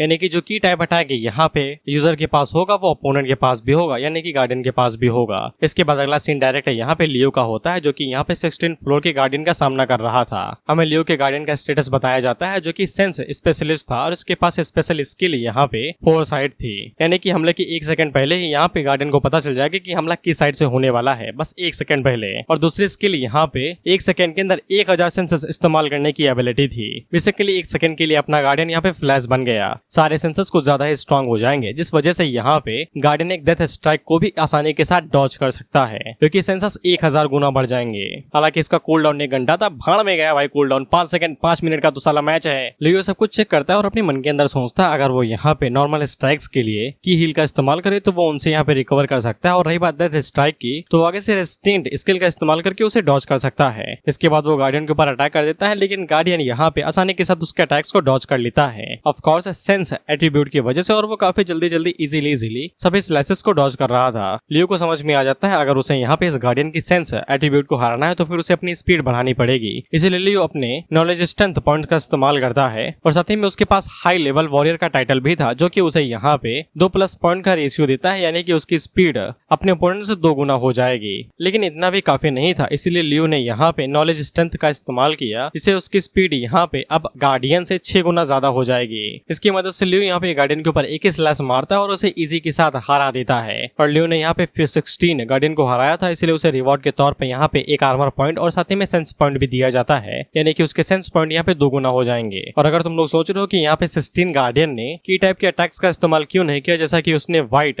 नाइट के साथ किया, तो फिर इसका सिर्फ एक ही रीजन बनता है, क्योंकि उसका गार्डियन यहाँ पे विजडम स्पेशलिस्ट था और ये वाला सेंस स्पेशलिस्ट था। ये भी हो सकता है, बाकी ऑथर शायद से भूल भी सकता है, या फिर वो लियो के लिए सब कुछ ऐड नहीं करना चाहता, अभी आगे पता चल जाएगा। इसके बाद लियो के सामने यहाँ पे 17 गार्डियन आता है, जो कि डिफेंस स्पेशलिस्ट था। इसके पास 2 स्पेशल स्किल्स थे, जो कि अटैक पावर बस्ट था और एचपी एक्सचेंज बैरियर था, ये तुम्हें पता ही है। इसके बाद अगला सीन रिवाइवल रूम का होता है, जहाँ पे हम लोग डेविल डार्कनेस और व्हाइट नाइट को देखते हैं। डेविल यहाँ पे व्हाइट नाइट से पूछता है कौन से फ्लोर पे मरे, तो नाइट उसे बताता है कि 15वें फ्लोर को क्लियर करके 16वें पे मरा, जिस पे डेविल आगे से रोते हुए कहता है कि तुम मुझसे 1 फ्लोर ज्यादा ऊपर हो, लेकिन मैं अगली बार तुम्हें पक्का हरा दूंगा। तो व्हाइट नाइट उससे कहता है कि ये सब छोड़ो, चलो हम लोग इन्फॉर्मेशन शेयर कर लेते हैं। और वह डेविल से पूछता है कि तुम कैसे मरे थे। डेविल में यहाँ पे डिफेंसिव टाइप स्पेशलिस्ट के हाथों मरा था, जिससे यहाँ पे लियो भी फाइट कर रहा है। अब ये दोनों अपने अपने एक्सपीरियंस को शेयर करेंगे तो फिर तुम्हें थोड़ी बहुत नॉलेज मिलेगी कि लियो कैसे फाइट करने वाला है। डेविल आगे से बताता है कि वो एक खास टाइप की एट्रीब्यूट स्किल के चलते मरा था। व्हाइट नाइट को कुछ भी समझ में नहीं आता है और वो पूछता है कि मतलब क्या है, तो डेविल आगे से बताता है कि उसे भी नहीं पता चला जब वो मरा, लेकिन जब उसने अपना डेथ रिकॉर्ड देखा तो फिर उसे पता चला कि वो 3 रैंक डिफेंसिव स्पेशलिस्ट के हाथों मरा था। इसके पास 3 रैंक थी, यानी कि 3 स्किल्स हैं। पहले तो स्ट्रेंथ और आर्मर थी, लेकिन तीसरी वाली स्किल एक बैरियर टाइप में थी, जो कि काफी ज्यादा स्ट्रॉन्ग डिफेंसिव टाइप स्किल थी, जो कि अपने एनिमी को टारगेट करने के बाद उनके सारे इक्विपमेंट को रिमूव कर देता है, जिससे उनका डिफेंस यहाँ पे 0 हो जाता है। और जैसे ही डेविल के यहाँ पे सारे इक्विपमेंट और उसके एट्रीब्यूट बूस्ट डिसअपीयर हो गए, तो फिर गार्डियन के सुपीरियर स्ट्रेंथ और आर्मर एट्रीब्यूट्स की वजह से वो एक स्ट्राइक के अंदर ही मारा गया।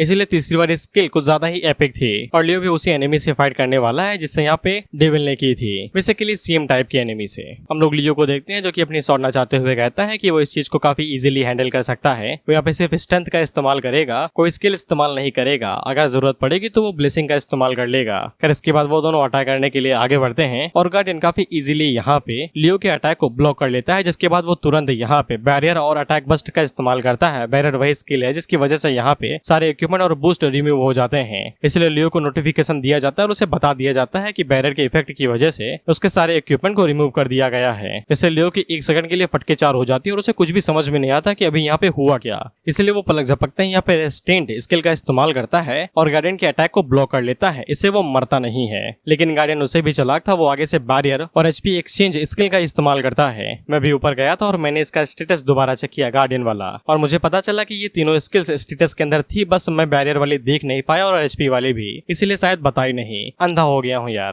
खैर गार्डियन ने जब यहाँ पे बैरियर और एचपी एक्सचेंज का इस्तेमाल किया था तो फिर उसकी एचपी यहाँ पे लियो के साथ एक्सचेंज होने लगती है। बेसिकली गार्डियन की जितनी भी एचपी यहाँ पे खत्म होगी उतनी ही लियो की खत्म होगी। एग्जाम्पल के लिए अगर गार्डियन की एचपी यहाँ पे 100 है और लियो की 90, तो फिर लियो मारा जाएगा। सिस्टम लियो को ये वाला नोटिफिकेशन देता है और उसे बता देता है कि रेस्टेंट खत्म होने के बाद में वो तुरंत मारा जाएगा। इसलिए लियो यहाँ पे जल्दी से एकदम ब्लेसिंग स्किल का इस्तेमाल करता है और 5000 नॉलेज स्ट्रेंथ का इस्तेमाल करके यहाँ पे सभी एट्रीब्यूट्स को 2500 गुना इंक्रीज करा देता है। इससे उसकी एचपी यहाँ पे दोबारा रिकवर हो जाती है, क्योंकि उसने सभी एट्रीब्यूट्स को बढ़ा दिया था 2500 पॉइंट्स के साथ में। इसलिए जैसे ही सारे स्किल्स और बाकी सब कुछ रिमूव होता है तो फिर लियो को कुछ भी नहीं होता और उसके इक्विपमेंट भी वापस आ जाते हैं। इसके बाद लियो तुरंत यहाँ पे गार्डियन के ऊपर एक नॉर्मल स्लैश मारता है, लेकिन की एनहांस का इस्तेमाल करके उसकी अटैक पावर बढ़ा देता है और साथ ही में वो नॉलेज स्ट्रेंथ पॉइंट्स का भी इस्तेमाल करता है और अटैक पावर को यहाँ पे 1,12,500 पॉइंट से बढ़ा देता है, जिससे स्लैश इतना ज्यादा स्ट्रॉन्ग हो जाता है कि यहाँ पे गार्डियन को डायरेक्ट 28,325 का डैमेज लगता है। लेकिन इसके बावजूद गार्डियन मरता नहीं है अपनी बैरियर स्किल की वजह से।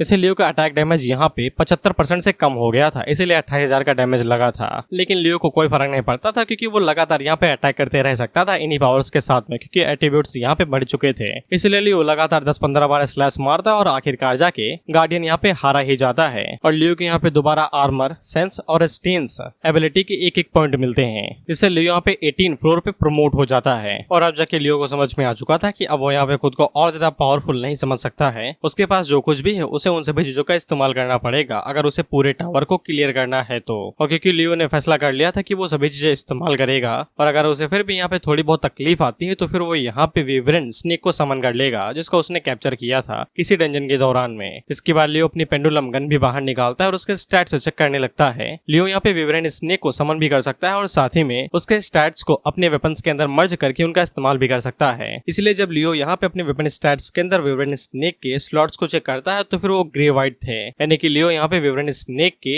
एट्रीब्यूट्स का इस्तेमाल अपने वेपन के अंदर नहीं कर सकता था। लियो को ये वाली चीज बिल्कुल भी समझ में नहीं आती है, तो सिस्टम उसे बताता है ऐसा इसलिए हो रहा है क्योंकि तुमने यहाँ पे विवरण स्नेक की इच्छा को पूरा नहीं किया है। लियो को यहाँ पे विवरण स्नेक की सिर्फ एक ही इच्छा के बारे में पता था कि उसे डंजन से बाहर निकलना है, बाकी इच्छाओं के बारे में नहीं पता था। अब लियो उससे आगे कुछ सोच पाता कि उससे पहले यहाँ पे 18 फ्लोर का गार्डियन आ जाता है जो कि विजडम स्पेशलिस्ट था। इससे ये चीज क्लियर हो जाती है कि ऑर्थर गलती बिल्कुल भी नहीं कर रहा है। व्हाइट नाइट को यहाँ पे जिस गार्डियन ने हराया था वो भी विजडम स्पेशलिस्ट ही था। इसके पास यहाँ पे सिर्फ एक ही स्किल थी जो कि थी नॉलेज स्ट्रेंथ रीजनरेशन। वहीं लियो को अभी तक कोई भी अंदाजा नहीं था कि विजडम स्पेशलिस्ट यहाँ पे की हिल टाइप के अटैक्स को भी इस्तेमाल कर सकते हैं, इसलिए उसको ऐसा लग रहा था कि उसे अब यहाँ पे विवरण स्नेक की जरूरत नहीं पड़ेगी, वो आसानी के साथ ही यहाँ पे बाकी फ्लोर्स को भी क्लियर कर सकता है। इसके बाद हम लोग डेविल डार्कनेस को देखते हैं जो कि व्हाइट नाइट से पूछता है कि तुम कैसे मरे थे, तो फिर व्हाइट नाइट उसे बताता है कि मैं विजडम स्पेशलिस्ट के हाथों मारा था। तो पहले तो वो उसके ऊपर हंसता है, ये कहते हुए कि शर्म नहीं आती, इतनी कमजोर से मरते हो। लेकिन जब व्हाइट नाइट उसे बताता है कि विजडम स्पेशलिस्ट के पास में यहाँ पे की होती है तो वो बहुत ही ज्यादा हैरान हो जाता है, क्योंकि उन लोगों ने यहाँ पे विजडम स्पेशलिस्ट के साथ में पहले भी फाइट करी थी।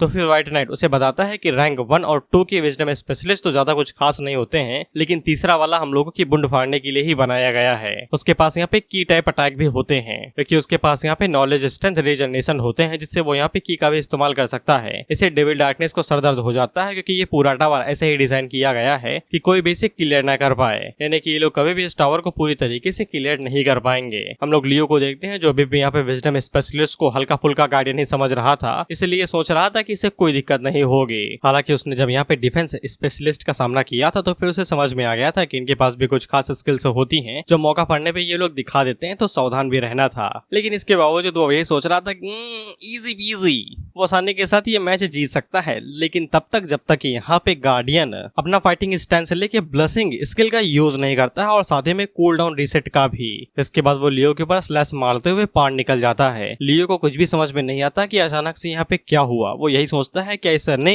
अभी यहाँ पे ब्लेसिंग का इस्तेमाल किया, इसके पास वो एकदम सेम स्किल कैसे हो सकती है जो कि मेरे पास है। इसके बाद लियो ज्यादा नहीं सोचता है, जिसके बाद वो गन को बाहर निकालता है और स्ट्रेंथ पॉइंट्स का इस्तेमाल करते हुए यहाँ पे गार्डियन के ऊपर लॉक ऑन करके 3-4 बार बुलेट शूट करता है, लेकिन गार्डियन को कुछ भी नहीं होता। होता क्योंकि वो आगे से रेस्टेंट एबिलिटी का यूज कर लेता है। इससे वो गोली गार्डियन के सर के ऊपर लगती तो है लेकिन उसे कुछ भी नहीं होता। इसके बाद गार्डियन दोबारा यहाँ पे कूल डाउन रीसेट का इस्तेमाल करता है और ब्लेसिंग का इस्तेमाल करते हुए लियो के ऊपर अटैक करने लगता है और लियो उसके अटैक्स को यहाँ पे ब्लॉक करता है, यही सोचते हुए कि पता नहीं इसके पास और कितने ज्यादा पॉइंट्स बचे होंगे और ये कितनी देर तक यहाँ पे ब्लेसिंग स्किल्स का इस्तेमाल कर पाएगा। बेसिकली की टाइप के अटैक्स को यूज करने के लिए यहाँ पे विजडम पॉइंट लगते हैं, विजडम एट्रीब्यूट। लियो को कुछ भी समझ में नहीं आ रहा था कि वो इस चीज का सामना कैसे करे क्योंकि वो यहाँ पे विवरण स्नेक को भी समन नहीं कर सकता था और नहीं उसके एट्रीब्यूट्स को इस्तेमाल कर सकता था। क्योंकि लियो के पास यहाँ पे कोई भी चॉइस नहीं बचती, इसलिए वो विवरण स्नेक से कहता है अगर तुम मेरी मदद नहीं करोगे तो फिर मैं पेंडुलम को डिस्ट्रॉय कर दूंगा। रही बात तुम्हारी इच्छा की तो वो तो तुम भूल ही जाओ, साला तुम इस दुनिया के अंदर रहोगे ही नहीं। यानी कि वो यहाँ पे विवरण स्नेक को मारने वाला था कॉन्ट्रैक्ट डिस्ट्रॉय करके। साथ में लियो ने यहाँ पे रेस्टेंट एबिलिटी का इस्तेमाल किया था जो कि उसके डैमेज को रिड्यूस कर रहा था, लेकिन उसका पे ड्यूरेशन खत्म होने वाला था और विवरण स्नेक कोई भी जवाब नहीं दे रहा था। तो लियो से कहता है ठीक है भाई, मेरे पास कोई चॉइस नहीं बची, मुझे पेंडुलम को डिस्ट्रॉय करना ही पड़ेगा। लेकिन उसी टाइम पे विवरण स्नेक बाहर निकल जाता है बस एक शर्त पे कि अगर मैं तुम्हारी मदद करूंगा तो फिर तुम्हें भी मेरी मदद करनी पड़ेगी।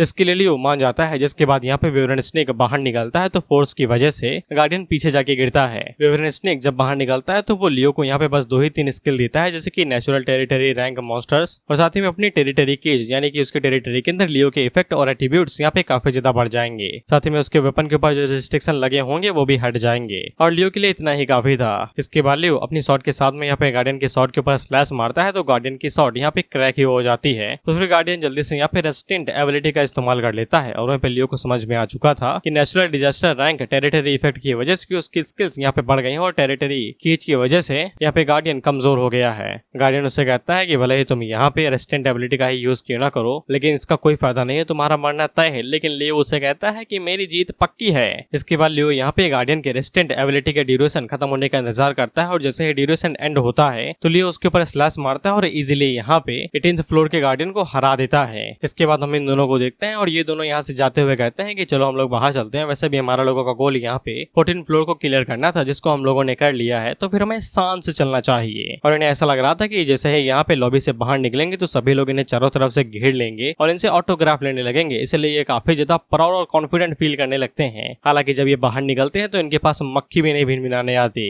सभी लोग यहाँ पे रैंकिंग बोर्ड को ही देख रहे थे और बातें कर रहे थे। इस पे लोग बेचारे निराश होते हैं और कंफ्यूज होते हैं कि हर कोई इन्हें इग्नोर को कर रहा है। जिसपे व्हाइट नाइट यहाँ पे रैंकिंग बोर्ड की तरफ देखता है तो फिर उसकी नजर ये कि रैंक के ऊपर पड़ती है जो कि 19 थी। तो फिर व्हाइट नाइट डेविल डार्कनेस से कहता है कि एक बार जरा रैंकिंग बोर्ड देखना। डेविल डार्कनेस यहाँ पे रैंकिंग बोर्ड देखता है तो वो अपनी नजरें फेर लेता है ये कहते हुए कि रुको, मुझे दोबारा देखने दो। इसके बाद वो हाथ रख के दोबारा देखता है तो निराश हो जाता है। वो आगे से चिल्लाते हुए कहता है कि ये बच्चा हम लोगों से आगे कैसे निकल गया। इसके बाद सभी लोग यहाँ पे लियो के बारे में ही बात कर रहे थे कि वो यहाँ पे बस 2 कदम दूर है पूरे टावर को कंप्लीट करने में। पे ये लोग भी हैरान होकर सोच ही रहे थे कि ये बच्चा हम लोगों से इतनी जल्दी आगे कैसे बिगड़ गया। और ऊपर से इसने यहाँ पे 3rd रैंक डिफेंस स्पेशलिस्ट को भी हरा दिया और साथ ही में एक और स्पेशलिस्ट को जिसके पास यहाँ पे की हुई थी। इसके बाद उसी टाइम पे इन लोगों के पास ये हरामी लौंडा आता है जिसकी कोई जान पहचान नहीं है। इन लोगों से कहता है कि सोलो प्लेयर्स को हल्के में ना लो। ये मन के अंदर सोचता है कि कम से कम यहाँ पे ये व्हाइट नाइट और डेविल डार्कनेस के सामने तो फ्लेक्स कर पाया। जिसके बाद ये पागलों की तरह हंसने लगता है। पीछे से लोग कहते हैं कि भाई शर्म कर ले, इससे पहले कि हम तुझे डुबा के मार दे, वो भी चुल्लू भर पानी में। ये लोग इसी बारे में बात कर ही रहे थे कि उसी टाइम पे यहाँ पे ये 20th फ्लोर को भी क्लियर कर लेता है और 21st फ्लोर पे निकल जाता है। इस पे सभी लोग आगे से हैरान हो जाते हैं और वो एक दूसरे से पूछने लगते हैं क्या तुमने इस बंदे के बारे में सुना है कि ये कहाँ से आया है। उसी टाइम पे एक बंदा आगे से चिल्लाते हुए कहता है कि ये सीक्रेट मिरर जोन के सभी प्लेयर्स के साले साहब हैं। इस पे सभी लोग आगे से पूछते हैं कि इसका क्या मतलब है भाई। इस पे एक बंदा इन लोगों को यहाँ पे एक लीडर बोर्ड दिखाता है जिसपे सभी लोग यहाँ पे चुचो और यून को देखते हैं और साथ ही में लियो के बारे में जानते हैं कि उसने क्या क्या किया है।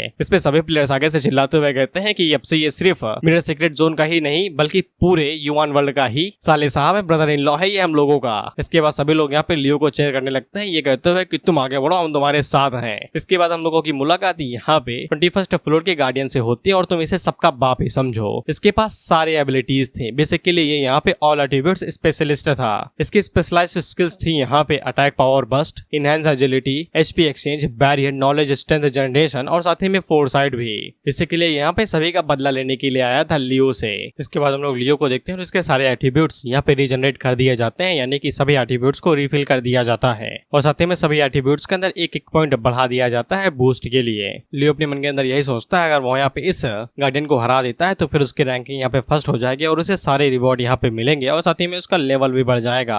लियो काफी ज्यादा घबराया हुआ था क्योंकि वो यहाँ पे फाइट कैसे करेगा उसे ये भी नहीं पता, क्योंकि ये वाली फाइट आई वर्सेस मी वाली थी। इसके बाद लियो यहाँ पे वेवरन स्नेक की स्किल्स का भी यूज करता है, तो स्नेक उसे बता देता है कि मेरी टेरिटरी केज यहाँ पे उसके एट्रीब्यूट्स को सिर्फ 30% से ही कम करेगी। लेकिन लियो के लिए ये भी काफी था। लियो अपने मन के अंदर सोचता है कि उसकी सभी स्किल्स में से ब्लेसिंग सबसे ज्यादा स्ट्रॉन्गेस्ट स्किल है, क्योंकि उसकी सभी स्किल्स को यहाँ पे और ज्यादा स्ट्रॉन्ग बना देती है। 21वें फ्लोर के गार्डियन के लिए भी ये चीज बिल्कुल सेम ही थी, क्योंकि ये दोनों एक ही स्किल को शेयर कर रहे हैं। लेकिन यहाँ पे टावर रेशियो की वजह से यहाँ पे गार्डियन का जो विजडम स्ट्रेंथ थी वो लियो के मुकाबले 8 गुना ज्यादा थी टावर रेशियो बफ की वजह से। इसलिए उसकी नॉलेज स्ट्रेंथ यहाँ पे ज्यादा से ज्यादा 52,000 होने वाली थी। लेकिन वेवरन स्नेक की टेरिटरी केज की वजह से वो 30% से घट के अब यहाँ पे 34,400 हो जानी चाहिए। वहीं पे लियो की नॉलेज स्ट्रेंथ यहाँ पे 33,000 थी वेवरन स्नेक के बफ के बाद में, इसीलिए गार्डियन के पास यहाँ पे थोड़ा बहुत एडवांटेज था, बस थोड़ा बहुत। इसके बाद लियो यहाँ पे अपने सभी एट्रीब्यूट्स को ब्लेसिंग की मदद से बफ दे देता है, तो गार्डियन भी आगे से यही चीज करता है। जैसे यहाँ पे इन दोनों के एट्रीब्यूट्स यहाँ पे गार्डियन के लिए 18,200 से बढ़ जाते हैं और वहीं पे लियो के लिए 16,500 से। इसके बाद ये दोनों एक दूसरे के ऊपर अटैक करने के लिए आगे बढ़ जाते हैं। वहीं पे लियो हम लोगों को बताता है कि भले उसके यहाँ पे एट्रीब्यूट्स गार्डियन के मुकाबले कम है, लेकिन उसका वेट रेशियो ज्यादा है। फिर ये दोनों एक ही बराबर थे, इसलिए इन दोनों के अटैक्स ब्लॉक होते हैं, तो ये दोनों ही पीछे खिसक जाते हैं। और लियो हम लोगों को बताता है कि भले उसकी सारी स्किल्स यहाँ पे इतने समय कूल डाउन के अंदर लगी हुई हैं, लेकिन अगर वहाँ पे ब्लेसिंग स्किल का कूल डाउन खत्म होने से पहले टिका रहता है, तो फिर वो ब्लेसिंग स्किल का यहाँ पे दोबारा इस्तेमाल कर सकता है गार्डियन को ओवर पावर करने के लिए। और जब तक उसे यहाँ पे सिर्फ अपनी नॉलेज स्ट्रेंथ पॉइंट्स को ही बचा के रखने हैं, जिसके बाद वो आसानी के साथ ये मैच जीत सकता है। लेकिन लियो को शायद ये वाली चीज अभी भी नहीं पता है कि फर्स्ट फ्लोर गार्डियन के पास यहाँ पे सारी स्किल्स का एक्सेस है जो लियो के पास में है। खैर लियो को लगता था कि वो यहाँ पे जीत सकता है, ये सिर्फ उसका एक भ्रम ही था, क्योंकि उसने अभी यहाँ तक सारी इन्फॉर्मेशन इकट्ठा नहीं करी थी। खैर इसके बाद दोनों आपस में लड़ने लगते हैं, तो ये एक बराबर ही थे, तो कोई फायदा नहीं था, बस अटैक को ब्लॉक ही कर रहे थे। फिर लियो को पक्का यकीन था कि बिना वेवरन स्नेक के वो यहाँ पे इसे चैलेंज करने के बारे में सोच भी नहीं सकता था, क्योंकि बिना उसके बफ के यहाँ पे अभी तक टिक भी ना पाता। क्योंकि अभी तक फाइट करने के बाद भी गार्डियन ने अभी तक यहाँ पे लियो को एक भी ओपनिंग नहीं दी थी अटैक करने के लिए, और लियो यहाँ पे गार्डियन को कोई भी स्ट्रॉन्ग स्किल यूज करने का मौका भी नहीं देना चाहता था, क्योंकि वो यहाँ पे मारा जा सकता है। खैर इसके बाद दोनों अटैक ब्लॉक खेलने लगते हैं। वहाँ पे ब्लेसिंग का ड्यूरेशन 40 सेकंड था, और लियो 40 सेकंड तक यहाँ पे इसी तरीके से फाइट करता रहता है और होल्ड बैक करते रहता है। और जैसे यहाँ पे ब्लेसिंग का कूल डाउन इफेक्ट खत्म होता है, तो वो जल्दी से मौका पाते हैं यहाँ पे ब्लेसिंग स्किल का यूज करता है और अपने सभी एट्रीब्यूट्स को यहाँ पे बूस्ट कर देता है। इससे लियो के यहाँ पे सभी स्टैट्स रिफिल हो जाते हैं और वो दोबारा स्ट्रॉन्ग स्टेज पे आ जाता है। बेसिकली ये पैर रखता है तो फ्लोर टूट जाता है। Aura farming. फिर लियो को ऐसा लगता था कि अगर वो यहाँ पे रेस्टेंट और स्टैक स्किल्स का यूज करे तो वो आसानी के साथ यहाँ पे गार्डियन को एक झटके के अंदर हरा सकता है, 1 मिनट के कम टाइम के अंदर ही। लेकिन उसी टाइम पे हम लोग यहाँ पे गार्डियन को देखते हैं जो कि आगे से ब्लेसिंग स्किल का यूज करता है और ये भी लियो की तरह सभी एट्रीब्यूट्स को यहाँ पे इंक्रीज कर देता है। इससे ये भी लियो की तरह उतना ही स्ट्रॉन्ग हो जाता है जितना लियो हुआ था। लियो देख के हैरान हो जाता है कि इसके पास यहाँ पे ये कूल डाउन स्किल कैसे आई। इसके बाद लियो के कदम पीछे हटने लगते हैं, यही सोचते हुए कि अब मैं इसे कैसे हराऊंगा। और वो अपने मन के अंदर यही सोचता है कि इसके पास यहाँ पे सभी स्किल्स के लिए एट्रीब्यूट्स थे और इसके पास सभी मेरी की स्किल्स थी, तो फिर इसने अभी तक उन्हें इस्तेमाल क्यों नहीं किया। इसके बाद गार्डियन यहाँ पे अपना फाइटिंग स्टैंस ले लेता है और लियो मन के अंदर सोच ही रहा था कि वो इसे कैसे हराएगा। इसके बाद गार्डियन अटैक करने के लिए आगे बढ़ता है और लियो अपने मन के अंदर सोचता है कि उसके पास अभी भी यहाँ पे चांस है जीतने का, क्योंकि यहाँ पे वेट रेशियो कुछ ज्यादा ही हाई है गार्डियन के मुकाबले लियो का। इसलिए अगर वो इस फाइट को 5 मिनट तक खींच लेता है तो उसके पास जीतने का चांस है। वो यहाँ पे डॉज वॉच करके इस फाइट को 5 मिनट तक खींच ही सकता था, लेकिन सिस्टम उसे बता देता है कि अटैक को डॉज करना नामुमकिन सा है। और मैंने तुम्हें पहले ही बता दिया था कि इस वाले गार्डियन के पास यहाँ पे सभी स्किल्स का एक्सेस है, क्योंकि ये सभी गार्डियंस का यहाँ पे फादर है। इसलिए गार्डियन यहाँ पे डिफेंस स्पेशलिस्ट की एबिलिटीज का इस्तेमाल करता है, जो कि होता है बैरियर एंड इनहैंस एजिलिटी। इससे अटैक की एक्यूरेसी यहाँ पे 100% से बढ़ जाती है, यानी कि अटैक लगना ही लगना है। लियो को अभी भी यहाँ पे यही लग रहा था कि वो यहाँ पे इस अटैक को अवॉइड नहीं कर सकता, तो वो इसका सामना ही करेगा। उसकी एचपी इतने समय यहाँ पे फुल है, तो फिर कोई दिक्कत नहीं होनी चाहिए। लेकिन उसी टाइम पे गार्डियन यहाँ पे बैरियर के साथ में एचपी एक्सचेंज और अटैक पावर बस्ट का भी इस्तेमाल करता है, जिससे अटैक काफी ज्यादा स्ट्रॉन्ग हो जाता है और एक स्लैश में लियो के सभी यहाँ पे इक्विपमेंट हट जाते हैं, जिससे वो एकदम नॉर्मल सा नंगा पुंगा बच्चा हो जाता है। और स्लैश के चलते उसकी एचपी आधी की आधी हो जाती है, सिर्फ बूंद भर बचती है एचपी उसकी। गार्डियन यहाँ पे दोबारा स्लैश मार के लियो को मार पाता कि उससे पहले हम लोग वेवरन स्नेक को देखते हैं, जो कि आगे से गार्ड स्किल का यूज करता है, जो कि यहाँ पे प्लेयर के चारों तरफ एक प्रोटेक्टिव शील्ड बना देता है, जो कि 6 अटैक के लिए इम्यून थी। यानी कि लियो 6 अटैक से इम्यून था, चाहे वो अटैक कैसे भी हो। इसलिए गार्डियन जब लियो के पास स्लैश मारता है तो सिर्फ एक ही शील्ड टूटती है और वेवरन स्नेक लियो से कहता है कि ये मेरी लास्ट स्किल है, इसके बाद मैं कुछ भी नहीं कर पाऊंगा, उम्मीद करता हूँ कि तुम ये मैच जीत जाओ। सबसे गार्डियन को भी ये वाली बात समझ में आ चुकी थी, इसलिए वो आगे से यहाँ पे एजिलिटी का बढ़ाता है और लियो के ऊपर दूसरा स्लैश मार के एक दूसरी शील्ड को भी तोड़ देता है। इससे लियो के पास अब यहाँ पे सिर्फ 4 ही शील्ड बची थी। इसे लियो जल्दी से रेडिएट करने लगता है और यहाँ पे अटैक्स को अवॉइड करने लगता है, क्योंकि लियो को अब यहाँ पे सिर्फ टाइम ही बचाना था। अगर वो टाइम के चलते यहाँ पे बच गया तो फिर वो आसानी के साथ शायद लियो को गार्डियन को हरा सकता है। लेकिन इसके बावजूद लियो के पास यहाँ पे ज्यादा चांस नहीं थे, क्योंकि वेट रेशियो और ब्लेसिंग स्किल यहाँ पे ज्यादातर कुछ नहीं कर पा रही थी, क्योंकि गार्डियन भी उसकी तरह यहाँ पे ब्लेसिंग स्किल का यूज कर सकता था और उसके जितने एट्रीब्यूट्स यहाँ पे बढ़ते वो उतने ज्यादा न्यूलीफाई हो जाते हैं। लियो को यहाँ पे कोई भी रास्ता नहीं दिखाई दे रहा था कि वो ये वाला मैच कैसे जीतेगा, क्योंकि रिवॉर्ड भी इतना बढ़िया था, वो इसे यहाँ पे हारना नहीं चाहता था, क्योंकि रिवॉर्ड की मदद से वो अपने सभी इक्विपमेंट्स को यहाँ पे और ज्यादा अपग्रेड कर सकता था और इससे यहाँ पे जो भी एक्सपीरियंस मिलता उससे वो यहाँ पे एकदम युवान वर्ल्ड का टॉप प्लेयर बन सकता था। लेकिन इसके बावजूद वो यहाँ पे मारा जाने वाला था, लेकिन उसी टाइम पे यहाँ पे उसकी जो आर्किटेक्ट स्किल थी उसका कूलडाउन खत्म हो जाता है। मैंने ये बताया नहीं, लेकिन ये मानवा काफी ज्यादा अच्छे से लिखी गई है, यानी कि गलतियां बहुत ज्यादा कम है अगर मैं इसे बुद्धि लगा के पढ़ूं तो। कहने का मतलब है कि ऑथर ने यहाँ पे गलती बिल्कुल भी नहीं की है। जो भी लियो की स्किल्स यहाँ पे अचानक से आ जाती है उसकी एक्सप्लेनेशन उसने पहले ही दे दी है, क्योंकि ये आर्टिफैक्ट स्किल जो मैंने बताया था कि इसका इस्तेमाल नहीं कर सकता है, दरअसल ये कूल डाउन के दौरान इस्तेमाल नहीं कर सकता था। शायद से ट्रांसलेटर की गलती होगी या फिर मैंने पढ़ने में दिक्कत कर दी होगी, ऑथर की गलती नहीं है। लियो हम लोगों को बताता है कि वो यहाँ पे आर्किटेक्ट स्किल का इस्तेमाल करके यहाँ पे गार्डियन के रूल्स को थोड़ा बहुत बदल सकता है, क्योंकि उसके पास यहाँ पे कंप्यूटिंग पावर भी तो है। क्योंकि लियो के पास यहाँ पे और ज्यादा ऑप्शन नहीं बचे थे, तो वो यही सोचता है कि इस पे कोशिश करके देखते हैं। देखो दोस्तों, मैं इसे पूरी तरीके से भी पढ़ के आया और मुझे पता चला है कि इसमें हर एक स्किल एक काउंटर स्किल है, यानी कि लियो के पास जो स्किल्स हैं उनका काउंटर अटैक करने के लिए दूसरे प्लेयर्स के पास भी स्किल्स हैं। और जब भी लियो यहाँ पे काउंटर स्किल की वजह से मरने वाला है तो दूसरे प्लेयर्स के हाथ पे तब भी यहाँ पे कुछ प्लॉट आ जाता है उसे जितवाने के लिए। कभी स्नेक काम कर देगा, कभी कोई दूसरा प्लेयर आ जाएगा, वगैरह वगैरह। साला ये प्लॉट की वजह से ही बार बार जीत रहा है और मेरी बुद्धि खराब हो रही थी पढ़ते पढ़ते। मैंने सोचा था कि मैं इसे एक्सप्लेन कर दूंगा, लेकिन मुझे नहीं लगता है कि मैं इसे सीधी तरीके से कर पाऊंगा। या तो मैं तुमको रूल्स के बारे में ना बताऊं कि लियो ने ये वाली स्किल कैसे इस्तेमाल की और स्टैट्स के बारे में ना बताऊं, ताकि वीडियो स्मूथली आगे बढ़ते रहे। लेकिन अगर मैं वो नहीं करूंगा तो फिर तुम्हें समझ में नहीं आएगा कि ये वाली स्किल यहाँ पे कैसे है, इसने ये कैसे किया। इसलिए मैं इसको अपने हिसाब से यहाँ पे एक्सप्लेन करने वाला हूँ। अगर तुम्हें चीजें समझ में नहीं आती हैं तो कमेंट कर देना, मैं वीडियो ड्रॉप कर दूंगा। मैं ये सब कुछ यहाँ पे फन के लिए करता हूँ, सरदर्दी के लिए नहीं। मैंने तुम्हें मेरी साइड की कहानी बता दी, अब तुम अपना देख लेना। हम लोगों ने देखा था कि लियो यहाँ पे आर्किटेक्ट स्किल का इस्तेमाल करने वाला था रूल्स को चेंज करने के लिए, लेकिन जब वो यहाँ पे गार्डियन के रूल्स को चेंज करने की कोशिश करता है, जैसे कि एट्रीब्यूट्स 0 कर दो, एचपी 0 कर दो, तो ये सिस्टम अलाउ नहीं कर रहा था। इससे लियो को यहाँ पे समझ में आ जाता है अगर उसे यहाँ पे आर्किटेक्ट स्किल का इस्तेमाल करना है तो उसे अपने रिलेटेड रूल्स को चेंज करना पड़ेगा। एग्जांपल के लिए अगर वो चाहे तो वो अपने बालों को लंबा कर सकता है और हाइट बढ़ा सकता है, ऐसे रूल्स वो चेंज कर सकता है। लियो को जब ये वाली बात समझ में आ जाती है तो वो जल्दी से यहाँ पे अपने सभी स्टैट्स को युवान वर्ल्ड के एकदम मैक्स लेवल पे लेके चला जाता है। इससे 11 सेकंड के लिए यहाँ पे लियो के ऊपर जितने भी स्किल्स थी उनके ऊपर से कूल डाउन हट जाता है और उसके नॉलेज स्ट्रेंथ पॉइंट्स यहाँ पे इनफिनाइट हो जाते हैं।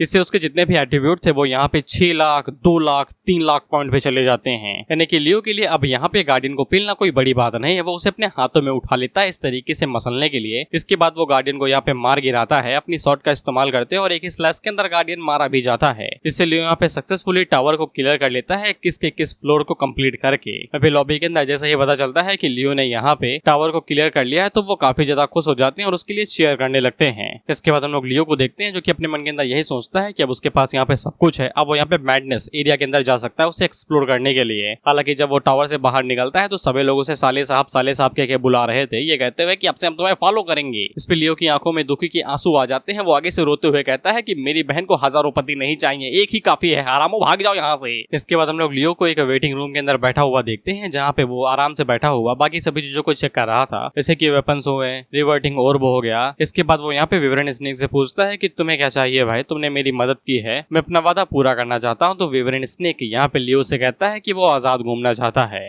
लियो से कहता है कि मैं कर तो दूंगा लेकिन करूँ कैसे। हालांकि वो चाहता था कि विवरण स्नेक उसकी साइड पे ही रहे जब तक रियलिटी के साथ युवान वर्ल्ड मिक्स नहीं होता है। इस पे विवरण स्नेक यहाँ पे लियो को बताता है कि उसे इस दुनिया की साइड वाले इलाके में कुछ कनेक्शन सा फील होता है। साइड वाले इलाके का मतलब है कि मैडनेस एरिया। लियो अपने मन के अंदर सोचता है कि शायद से वहाँ पे कुछ लोग हो सकते हैं जिन्होंने यहाँ पे विवरण स्नेक को बनाया होगा, इसीलिए वो विवरण स्नेक की शर्त शर्त के लिए मान जाता है, पर कहता है कि वहाँ पे खतरा ज्यादा है तो मदद कर देना अगर जरूरत पड़ती है। विवरण स्नेक इस चीज के लिए मान जाता है और वो लियो से कहता है परंतु मुझे एक और चीज चाहिए तुमसे, अगर वो तुम चीज मेरे लिए करते हो तो फिर मैं तुम्हें बदले में मैं यहाँ पे तुम्हें कोई भी स्पेशलाइज्ड स्किल दे सकता हूँ। स्पेशलाइज्ड स्किल का मतलब है जो कि वहाँ पे गार्डियन इस्तेमाल कर रहे थे, जैसे कि बैरियर हो गया, डिफेंस टाइप में उस तरीके की स्किल्स। लियो यहाँ पे जैसे ही यहाँ पे स्पेशलाइज्ड स्किल्स के बारे में सोचता है तो उसके मन के अंदर लालच आ जाता है और वो इस चीज के लिए मान जाता है। इसके बाद विवरण स्नेक यहाँ पे लियो को वेपन स्टोर के अंदर ले आता है और लियो को ऐसा लग रहा था कि उसके पास बहुत पैसा है, वो कुछ भी खरीद सकता है यहाँ पे, लेकिन सिर्फ तब तक जब तक विवरण स्नेक अपने लिए प्रोडक्ट्स को चूज नहीं करता है, क्योंकि उनकी कीमत यहाँ पे 3 लाख,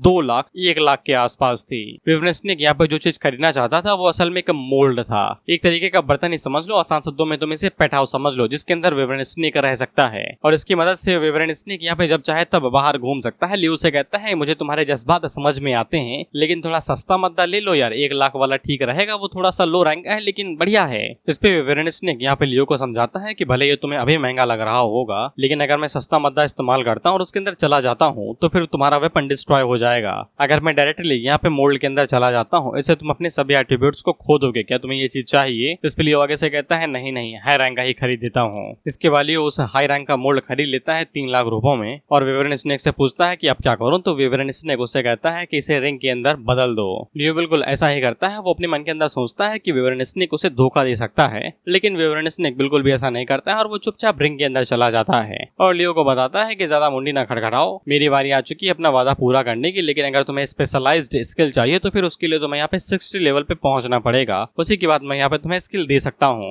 इसके बाद अगला सीन 3 घंटे के बाद का होता है। हम लोग लियो को एक डंजन के सामने देखते हैं। जैसा कि तुम्हें पता था कि यहाँ पे अभी पार्टी बनाना पड़ता है डंजन के अंदर जाने के लिए, लेकिन जब लियो यहाँ पे आर्किटेक्ट स्किल का इस्तेमाल करता है तो वो 1 घंटे के लिए यहाँ पे डंजन के रोल्स को चेंज कर देता है, सिर्फ अपने लिए, दोबारा बता रहा हूँ सिर्फ अपने लिए, जिससे अब यहाँ पे पार्टी की जरूरत नहीं थी, लियो अकेले ही डंजन को जाके क्लियर कर सकता था। इसके बाद लियो डंजन के अंदर घुस जाता है और अगला सीन कुछ घंटों के बाद का होता है। हम लोग लियो को देखते हैं जो लगातार डंजन के अंदर शिकार करते ही रहता है और 3 दिनों के बाद वो यहाँ पे 60 लेवल पे पहुंच चुका था। साथ में लियो को जो कुछ भी करना था उसने वो सब कुछ कर लिया था, जैसे कि वेपन अपग्रेड कर लिए थे, नई स्किल्स खरीद ली थी ड्यूरेशन के साथ में, क्योंकि लेवल बढ़ने पे उसे हर बार एक नई स्किल मिलती है और उसके पास जो भी एट्रीब्यूट्स बचे थे वो उन सबको अलग अलग बांट देता है अपने हिसाब से। मैं यहाँ पे तुम्हें चार्ट वार्ट नहीं दिखाने वाला और ना ही एक एक स्किल गिलवाने वाला हूँ, यही मेरा रूल है। इस बार पसंद आए तो देखो, नहीं ना देखो भाई, मुझे सरदर्दी नहीं चाहिए। लेकिन जब लियो यहाँ पे 60 पे पहुंच जाता है तो फिर वो और ज्यादा एक्सपीरियंस गेन नहीं कर पा रहा था। दरअसल ये रिस्ट्रिक्शन की वजह से हो रहा था और अगर लियो को यहाँ पे और ज्यादा एक्सपीरियंस गेन करके लेवल बढ़ाना था तो फिर उसके पास और ज्यादा कंप्यूटिंग पावर होनी चाहिए। वो यहाँ पे रिस्ट्रिक्शन को हटा सकती थी, उसके पास जितनी ज्यादा कंप्यूटिंग पावर होगी वो उतना ज्यादा लेवल बढ़ा पाएगा और यही चीज उसके वेपन्स के लिए भी लागू होती है। अगर उसे अपने वेपन यहाँ पे 70 लेवल तक बढ़ाने हैं तो फिर उसे यही चीज करनी पड़ेगी।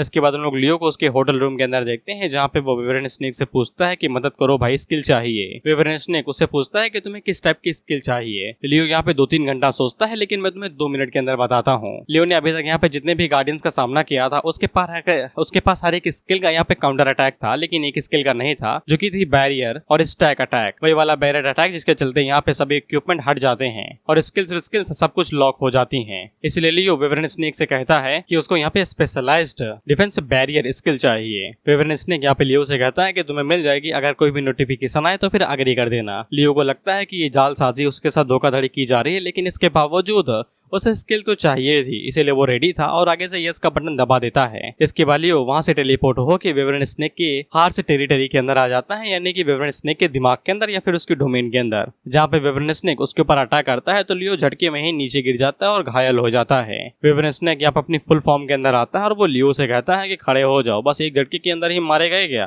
फिर लियो को विवरण स्नेक से जो ऑरा महसूस हो रहा था वो काफी ज्यादा हाई था, क्योंकि ये उसकी ट्रू फॉर्म थी। विवरण स्नेक यहाँ पे लियो को बता देता है अगर तुम्हें बैरियर स्किल चाहिए तो फिर तुम्हें मुझे हराना पड़ेगा, नहीं तो तुम हमेशा के लिए यहाँ पे फंसे ही रहोगे। इसके बाद अगला दिन 6 दिनों के बाद का होता है। लियो ने यहाँ पे सक्सेसफुली विवरण स्नेक को हरा ही दिया था और साथ ही में उसे स्किल भी मिल गई थी और उसके पास यहाँ पे ब्लेजिंग फायर की तरफ से भी मैसेज आता है कि उसे कंप्यूटिंग पावर मिल गई है। इसके बाद हम लोग लियो को यहाँ पे रियल वर्ल्ड के अंदर देखते हैं, जहाँ पे वो अपनी गाथा बताता है कि विवरण स्नेक उसे बार बार मार दे रहा था, लेकिन एक्सपीरियंस के चलते उसे समझ में आ गया कि कैसे वो अटैक को काउंटर कर सकता है और विवरण स्नेक को हरा सकता है। इसी के चलते वो विवरण स्नेक को हरा आ पाया। इसके बाद सीधा अगली सुबह का ही सीन होता है जहाँ पे हम लोग लियो को देखते हैं जो कि अच्छे कपड़े पहनता है क्योंकि आज इन दोनों की पेरेंट्स की एनिवर्सरी थी, डेथ एनिवर्सरी थी। इसलिए ये दोनों अपना सारा सामान बांधते हैं और अपने पेरेंट्स की ग्रेव के पास आ जाते हैं जहाँ पे जाके ये अपने रिचुअल करने लगते हैं जो खाना वाना चढ़ाया जाता है। पेपे लियो अपने पेरेंट्स को बताता है कि वो यून का अच्छे से ख्याल रखेगा और उसे कुछ भी नहीं होने देगा। पेपे यून के ख्याल ये थे कि उसने अपने लिए भाभी ढूंढ ली जिसके रैक्स अच्छे हैं, रैक्स का मतलब बड़ा सीना, और जब उन दोनों के बच्चे होंगे तो वो उनकी नाती पुतों को यहाँ पे लेके आएगी उनसे मिलवाने के लिए। अब उसी टाइम पे यहाँ पे इन दोनों के अंकल भी आ जाते हैं जो कि इन लोगों से कहते हैं कि काफी ज्यादा टाइम हो गया है तुम दोनों से मिले हुए। दरअसल ये लियो के पेरेंट्स के बेस्ट फ्रेंड हुआ करते थे और उनके पेरेंट्स के जाने के बाद कुछ टाइम के लिए इन्हीं ने यहाँ पे लियो और यून को संभाला हुआ था। अब इनकी फैमिली गैदरिंग इसी तरीके से चलती रहती है और इनके पीछे खट्टी मीठी बातें होते ही रहते हैं। Of course we gonna cut this, I don't want to waste my time. हाँ, बस इतना जान लो कि अंकल भी यहाँ पे यूएन वर्ल्ड गेम को खेलते हैं और उन्हें जब पता चलता है कि लियो यहाँ पे स्ट्रॉन्गेस्ट प्लेयर बन चुका है तो वो काफी ज्यादा हैरान होते हैं। और जब ये दोनों भाई बहन यहाँ से चले जाते हैं तो अंकल ग्रेव के पास ही बैठ जाते हैं और अपने दोस्त को बताते हैं कि उन्हें शायद से लियो को दोबारा इन सभी चीजों के अंदर घसीटना पड़ेगा। साथ ही में जब ये दोनों यहाँ से जा रहे थे तो फिर अचानक से कुछ सारे लोग गायब भी होते जा रहे थे और इनके बारे में कुछ भी पता नहीं चल रहा था कि ये साले गायब कहाँ हो जा रहे हैं। यहाँ तक कि कुछ बड़ी बड़ी कंपनियां भी गायब होती जा रही थी। लियो हम लोगों को बताता है कि उसकी पिछली लाइफ में भी ऐसा हुआ था। यूएन वर्ल्ड के रियलिटी के साथ मर्ज होने से पहले कई सारे बड़े बड़े कॉर्पोरेशन जैसे कि टाटा बिरला एग्जांपल के लिए गायब हो जाते थे और किसी को पता ही नहीं चलता कि ये साले गायब कैसे हो गए, जिससे कि ये कभी थे ही नहीं। इसके बाद हम लोग लियो को उसके घर पे देखते हैं जहाँ पे वो यही सोच रहा था कि अब उसे आगे क्या करना चाहिए, मैंने एरिया के अंदर जाना चाहिए या फिर नहीं जाना चाहिए। इसके बाद हम लियो को उसके गेम के अंदर देखते हैं जहाँ पे ब्लेजिंग फायर उसे बता देता है अगर आना चाहो तो फिर आ सकते हो, हम लोग जा रहे हैं मैडनेस एरिया के अंदर। जिसके बाद हम लोग लियो को देखते हैं जो कि इस ऑफर को एक्सेप्ट कर लेता है, लेकिन वो जाने से पहले यहाँ पे रिवर्टिंग ऑर्ब का इस्तेमाल करता है अपना सारा डेटा सेव करने के लिए ताकि अगर वो मर भी जाए तो फिर उसका लेवल यहाँ पे कम ना हो। लेकिन वो डेटा सेव करने से पहले यहाँ पे आर्किटेक्ट स्किल का इस्तेमाल करता है और अपनी सभी ब्लेसिंग से यहाँ पे कूल डाउन हटा देता है और साथ ही में सभी एट्रीब्यूट्स की एट्रीब्यूट्स को बढ़ा देता है ताकि उसका लेवल बढ़ जाए। इसके बाद अगला सीन मैडनेस एरिया की साइड वाला होता है जहाँ पे हम लोग देखते हैं कि ब्लेजिंग फायर के साथ में यहाँ पे बैकयार्ड गार्डन क्लैन भी आया हुआ था, साथ ही में सेंचुरी गिल्ड भी आया हुआ था और साथ ही में यहाँ पे स्काई टावर गिल्ड भी आया हुआ था। ये पीले हारे वालों वाली इसकी लीडर है। लियो यहाँ पे जैसे ही आता है तो ब्लेजिंग फायर उसे अपनी तरफ बुलाता है और सभी लोग यहाँ पे लियो के बारे में ही बात करने लगते हैं क्योंकि लियो ने यहाँ पे बैकयार्ड गार्डन वालों को जो मारा था उनके सभी इलाइट्स को, तो सभी लोग उसके ऊपर खारी खाए हुए थे। इसीलिए सभी लोग इसी बारे में सोच रहे थे कि ये उनसे कैसे बचेगा। बैकयार्ड गार्डन वाले युवानडिंग से पूछते हैं, शायद यही नाम है, कि हम लोग लियो के साथ कैसे निपटेंगे। तो गार्डन उसे कहता है कि तुम चिंता ना करो, जैसे ही हम लोग यहाँ पे फ्लाइंग एयरक्राफ्ट के अंदर घुसेंगे तो हमें जैसा ही मौका मिलेगा तो हम सभी एक साथ मिलकर उसके ऊपर गैंग बैंग कर देंगे और डायरेक्टली मार देंगे। इसके बाद अगला सीन एयरक्राफ्ट का होता है और उन लोगों ने यहाँ पे एयरक्राफ्ट हायर कर लिया है ताकि ये लोग आसानी के साथ मैडनेस एरिया की तरफ जा सके क्योंकि खतरा ज्यादा है। और साथ में यहाँ पे सिर्फ कुछ ही प्लेयर्स आ सकते थे जिनके पास यहाँ पे 5% कंप्यूटिंग पावर होगी। अगर जिनके पास नहीं है तो उन्हें वापस भेज दिया गया। इसलिए हर टीम के अंदर 5 से ज्यादा लोग नहीं थे, 5 ही थे। और लियो की टीम के अंदर 4 लोग थे, ब्लेजिंग फायर, लाइटिंग स्ट्राइक, लियो और साथ ही में वीजी भी। वीजी यहाँ पे लियो से कहती है कैसे हो दोस्त, काफी टाइम बाद मिल रहे हैं। हालांकि वो वीजी को देख के बिल्कुल भी खुश नहीं था। जिसके बाद वो लाइटनिंग स्ट्राइक की तरफ देखता है तो वो भी उसे गुस्से में ही देख रहा था कि साले भीड़ ना जाना मुझसे। और इस एयरक्राफ्ट के अंदर जितने भी प्लेयर्स थे उन सभी का लेवल यहाँ पे 60 ही था। लियो काफी ज्यादा हैरान था कि उसने यहाँ पे इनको हर एक बार मार दिया है, हर किसी को एक ना एक बार मारा ही मारा है, लेकिन इसके बावजूद ये यहाँ पे 60 लेवल पे आ कैसे गए। तो इसका जवाब मैं देता हूँ, पैसा बोलता है। दरअसल इन लोगों ने यहाँ पे दवा के एक्सपीरियंस पॉइंट्स खरीदे हैं। कम से कम अगर तुम्हारे पास 10 या 15 लाख रुपए हैं तो फिर तुम आसानी के साथ यहाँ पे थोड़ा बहुत मरने के बावजूद 60 लेवल को अचीव कर लोगे। इसलिए इन लोगों ने भाई यहाँ पे मिलियंस ऑफ रुपीज खर्चा किए हैं। By the way blazing fire यहाँ पे बहुत बड़े करप्शन का लीडर है, सॉरी कॉर्पोरेशन का लीडर है। करप्शन मीन भ्रष्टाचार और कॉर्पोरेशन मीन्स बहुत बड़ा बिजनेस। इसके बाद हम लोग बैकयार्ड गार्डन क्लैन के लीडर को देखते हैं जो कि लियो को ही बस मुस्कुराते हुए घूरे जा रहा था। फिर सेंचुरी गिल्ड का लीडर और साथ ही में स्काई टावर गिल्ड का लीडर ये सभी प्राइवेट चैट के अंदर आपस में बात कर रहे थे कि ये लोग लियो के ऊपर कैसे चढ़ाई करेंगे। इनका प्लान बेहद सिंपल था। ये भाई लियो को पहले एक डुअल के लिए चैलेंज करेंगे, जिसके बाद गैंग बैंग कर देंगे। तीनों क्लैन मिलकर एक बंदे को मारने वाले हैं, शर्म नहीं आ रही इन्हें। और अगर ब्लेजिंग फायर यहाँ पे रोल्स को लेके बोल बच्चन करता है कि तुमने ये क्यों किया वे क्यों किया, तो ये लोग यहाँ पे एक चीज कह सकते हैं कि लियो इन लोगों के क्लैन का मेंबर है ही नहीं, इसीलिए वो यहाँ पे रूल्स के अंदर आता ही नहीं है जो इन लोगों ने बनाया था कि कभी भी चारों गिल्ड एक दूसरे के ऊपर हमला नहीं करेंगे। अब इसकी शुरुआत यहाँ पे सेंचुरी गिल्ड का लीडर करता है जो कि यहाँ पे सभी लोगों से कहता है कि हम लोगों को मेडनेस एरिया के अंदर जाने से पहले एक दूसरे की स्किल्स के बारे में जान लेना चाहिए ताकि अच्छा कोऑपरेशन हो सके और वो लोग एक दूसरे की काफी ज्यादा अच्छे से मदद कर सके। इस पे बैकयार्ड गार्डन क्लैन का लीडर भी आगे से कहता है कि उसे इसमें कोई भी दिक्कत नहीं है क्योंकि यहाँ पे न्यू ऑर्डर क्लैन के प्लेयर्स के पास ही सबसे ज्यादा कंप्यूटिंग पावर थी, तो सभी लोग उन्हें ही टारगेट बना रहे थे। तो लाइटिंग स्ट्राइक आगे से चिल्लाने लगता है कि शर्म नहीं आती, तो ये लोग उसे चैलेंज करने लगते हैं कि आजा भीड़ना ना, लेकिन ब्लेजिंग फायर उसे रोक देता है ये कहते हुए कि हमें यहाँ पे फालतू में कुछ भी करने की जरूरत नहीं है। इस पे सेंचुरी गिल्ड का लीडर यहाँ पे ब्लेजिंग फायर को समझाता है कि वो लोग आपस में डुअल करना चाहते हैं ताकि एक दूसरे की स्ट्रेंथ के बारे में जान सकें कि कौन कितना कैपेबल है, कौन कैसा क्या कर सकता है। इस पे लाइटनिंग स्ट्राइक यहाँ पे सीधा उसे ही चैलेंज कर देता है कि मैं तुम्हारे साथ फाइट करना चाहूंगा, और सेंचुरी गिल्ड के लीडर का नाम है डुनियोंग। इसके बाद हम लोग स्काई टावर क्लैन के लीडर को देखते हैं जिसका नाम जियांग यून था। बाय द वे ये लीडर नहीं है, वो हरे बाल वाली है, मैंने देखा है भाई, आगे पढ़ के आया हूँ मैं, या फिर वो एल्डर होगी। खैर अभी के लिए यही लीडर है। खैर लाइटनिंग स्ट्राइक और डुनियोंग यहाँ पे आपस में भिड़ने ही वाले थे कि उससे पहले यहाँ पे बैकयार्ड गार्डन क्लैन का एक मेंबर यहाँ पे आता है जिसका नाम व्हाइट ग्लव था। वो आगे से कहता है कि तुम दोनों तो एक्सपीरियंस हो और हर कोई तुम दोनों के बारे में ही जानता है, हम लोगों को शुरुआत यहाँ पे नए नवेले से करनी चाहिए। यानी कि वो लोग लियो को यहाँ पे पहले चैलेंज करना चाहते थे। लाइटिंग स्ट्राइक उससे पूछता है किससे भिड़ना चाहोगे, तो व्हाइट ग्लव यहाँ पे लियो की तरफ इशारा करते हुए कहता है कि मैं इसके साथ लड़ना चाहूंगा, और वैसे भी हमारे क्लैन के साथ इसके साथ कुछ पुराना हिसाब किताब है, अगर मैं उसे हरा देता हूँ तो फिर वो सब कुछ पूरी तरीके से क्लियर हो जाएगा और हमारा गुस्सा भी खत्म हो जाएगा। हम लोग लियो को देखते हैं जो कि आगे से चैलेंज के लिए मान जाता है। ये पूछता है कैसे फाइट करोगे। ब्लेजिंग फायर उसे कहता भी है कि तुम्हें यहाँ पे फालतू में लड़ने की जरूरत नहीं है अगर तुम फाइट नहीं करना चाहते हो। हालांकि बैकयार्ड गार्डन क्लैन का लीडर यहाँ पे लियो से कहता है अगर हम इसके साथ अभी ही फाइट करते हैं तो फिर हमारा मामला यहीं पे ही सॉल्व हो जाएगा और लोग मैडनेस एरिया के अंदर हम लोग और भी अच्छे से कोऑपरेट कर पाएंगे। लियो भी इस चीज के लिए मान जाता है। वो आगे से कहता है कि कैसे फाइट करना चाहोगे। इस पे व्हाइट ग्लव आगे से कहता है कि एक डुअल होगा और क्या होगा, जो भी जीतेगा वो जीतेगा, जो भी हारेगा वो हारेगा, जिसके लिए ब्लेजिंग फायर भी यहाँ पे मान जाता है। इसके बाद सभी लोग एकदम कोने में आ जाते हैं ताकि व्हाइट ग्लव और लियो एक साथ फाइट कर सके। वह यहाँ पे जैसे ही माहौल पूरी तरीके से रेडी होता है तो बैकयार्ड गार्डन क्लैन का लीडर आगे से कहता है कि अभी करो। यहाँ पे जैसे ही लोग पलटते हैं तो फिर हम लोग देखते हैं कि सभी क्लैन लीडर्स और जो भी मेंबर थे वो यहाँ पे अपने अपने स्किल्स इस्तेमाल करते हैं और ऊपर से साला ये लोग आर्किटेक्ट स्किल का इस्तेमाल करके पूरे स्पेसशिप के अंदर यहाँ रिस्ट्रिक्शन लगा देते हैं, यानी कि यहाँ के रूल्स अब बदले नहीं जा सकते हैं। साथ ही में इन लोगों ने पास इनके जो भी सॉफ्ट की स्किल जो भी था वो सब कुछ इस्तेमाल कर लेते हैं और लियो के ऊपर एक साथ गैंग बैंग कर देते हैं। किसी ने भी नहीं सोचा था कि ये सभी एक साथ गैंग बैंग ही करेंगे। मैंने भी सोचा था कि हमला करेंगे, लेकिन ये नहीं सोचा था कि यहीं पे इकट्ठा कर देंगे। लियो यहाँ पे चिल्लाते हुए लंबा चोखा बताता है ये वो फलाना ढिमकाना, उसे सब कुछ समझ में आ चुका था। लेकिन जब ये बेचारा यहाँ पे अपनी स्किल्स का इस्तेमाल करता है तो फिर से पता चलता है कि ये अपनी स्किल से इस्तेमाल नहीं कर सकता। इसके सभी यहाँ पे एट्रीब्यूट्स पॉइंट्स हटा दिए जाते हैं प्रैंक स्किल की वजह से, जो कि यहाँ पे बैकयार्ड गार्डन क्लैन के लीडर ने किया था। इसीलिए मैंने तुम्हें पहले ही बता दिया था कि यहाँ पे हर एक स्किल का काउंटर स्किल है, हर एक स्किल का एक तोड़ है। इस पे लियो जो यहाँ पे दादा बन रहा था अब उसकी फटकी 4 हो जाती है और ये सभी एक साथ मिलकर उसके गैंग बैंग कर पाते कि उससे पहले ही हम लोग देखते हैं विजय जल्दी से अपनी स्पीड का इस्तेमाल करती है और यहाँ पे लियो को पकड़ के पीछे खींच लेती है, जिससे वो लोग अटैक को डॉज कर पाते हैं और लियो यहाँ पे जान बाल बच जाता है। फिर इसके बाद बाकी लोग यहाँ पे बाहर आ ही जाते हैं लियो को प्रोटेक्ट करने के लिए, और इन लोगों का यहाँ पे गैंग बैंग फेल हो चुका था। इसके बाद ये दूसरे के आमने सामने खड़े हो जाते हैं और दूसरे को घूरने लगते हैं। बैकयार्ड क्लैन का लीडर आगे से कहता है ऐसे क्या घूर रहे हो भाई, हमने यहाँ पे कोई भी रूल नहीं तोड़ा है, हमने सिर्फ उसके ऊपर अटैक किया है और वो तुम्हारे क्लैन का कोई मेंबर भी नहीं है। इस पे ब्लेजिंग फायर काफी ज्यादा हैरान हो जाता है क्योंकि अब वो यहाँ पे कुछ कर भी नहीं सकता है। इसीलिए सभी लोग यहाँ पे बैठ ही जाते हैं क्योंकि अब कोई भी नहीं कर पाएगा कुछ भी, मैडनेस एरिया आने ही वाला है। इसीलिए हर कोई चुपचाप यहाँ पे बैठ ही जाता है और लियो को समझ में आ जाता है कि वो कितने पानी में है और उसे भी पता चल जाता है कि उसे यहाँ पे किन किन लोगों से बच के रहना है। इसके बाद वो विजी को शुक्रिया कहता है मदद करने के लिए, तो विजी आगे से मुस्कुरा देती है कोई बात ना है कह के। ब्लेजिंग फायर लियो से कहता है ठीक तो हो ना, लियो आगे से कहता है ठीक ही हूँ, बस पैंट गीली हो गई थी। लाइटनिंग स्ट्राइक उसे कहता है कि तुम सब मेरे हाथों मरोगे और किसी के हाथों नहीं। इन चारों को अब समझ में आ चुका था कि ये चारों सिर्फ एक दूसरे के ऊपर ही भरोसा कर सकते हैं, बाकी किसी के ऊपर भी नहीं, कोई भी इनके साथ गैंग बैंग कर सकता है। इसके बाद अगला सीन यहाँ पे मैडनेस एरिया का होता है जहाँ पे स्पेसशिप लैंड हो जाता है। इसके बाद सभी स्पेसशिप से बाहर निकलते हैं। वहीं पे बैकयार्ड क्लैन का लीडर लियो से कहता है सॉरी ब्लेजिंग फायर से कहता है कि हम लोगों को यहाँ पे एक साथ काम करना चाहिए। तो ब्लेजिंग फायर उससे कहता है अगर तुम ये चाहते हो कि मैं तुम में से और लियो किसको चूज करूँ तो मैं लियो को चूज करूंगा, भाग जाओ यहाँ से।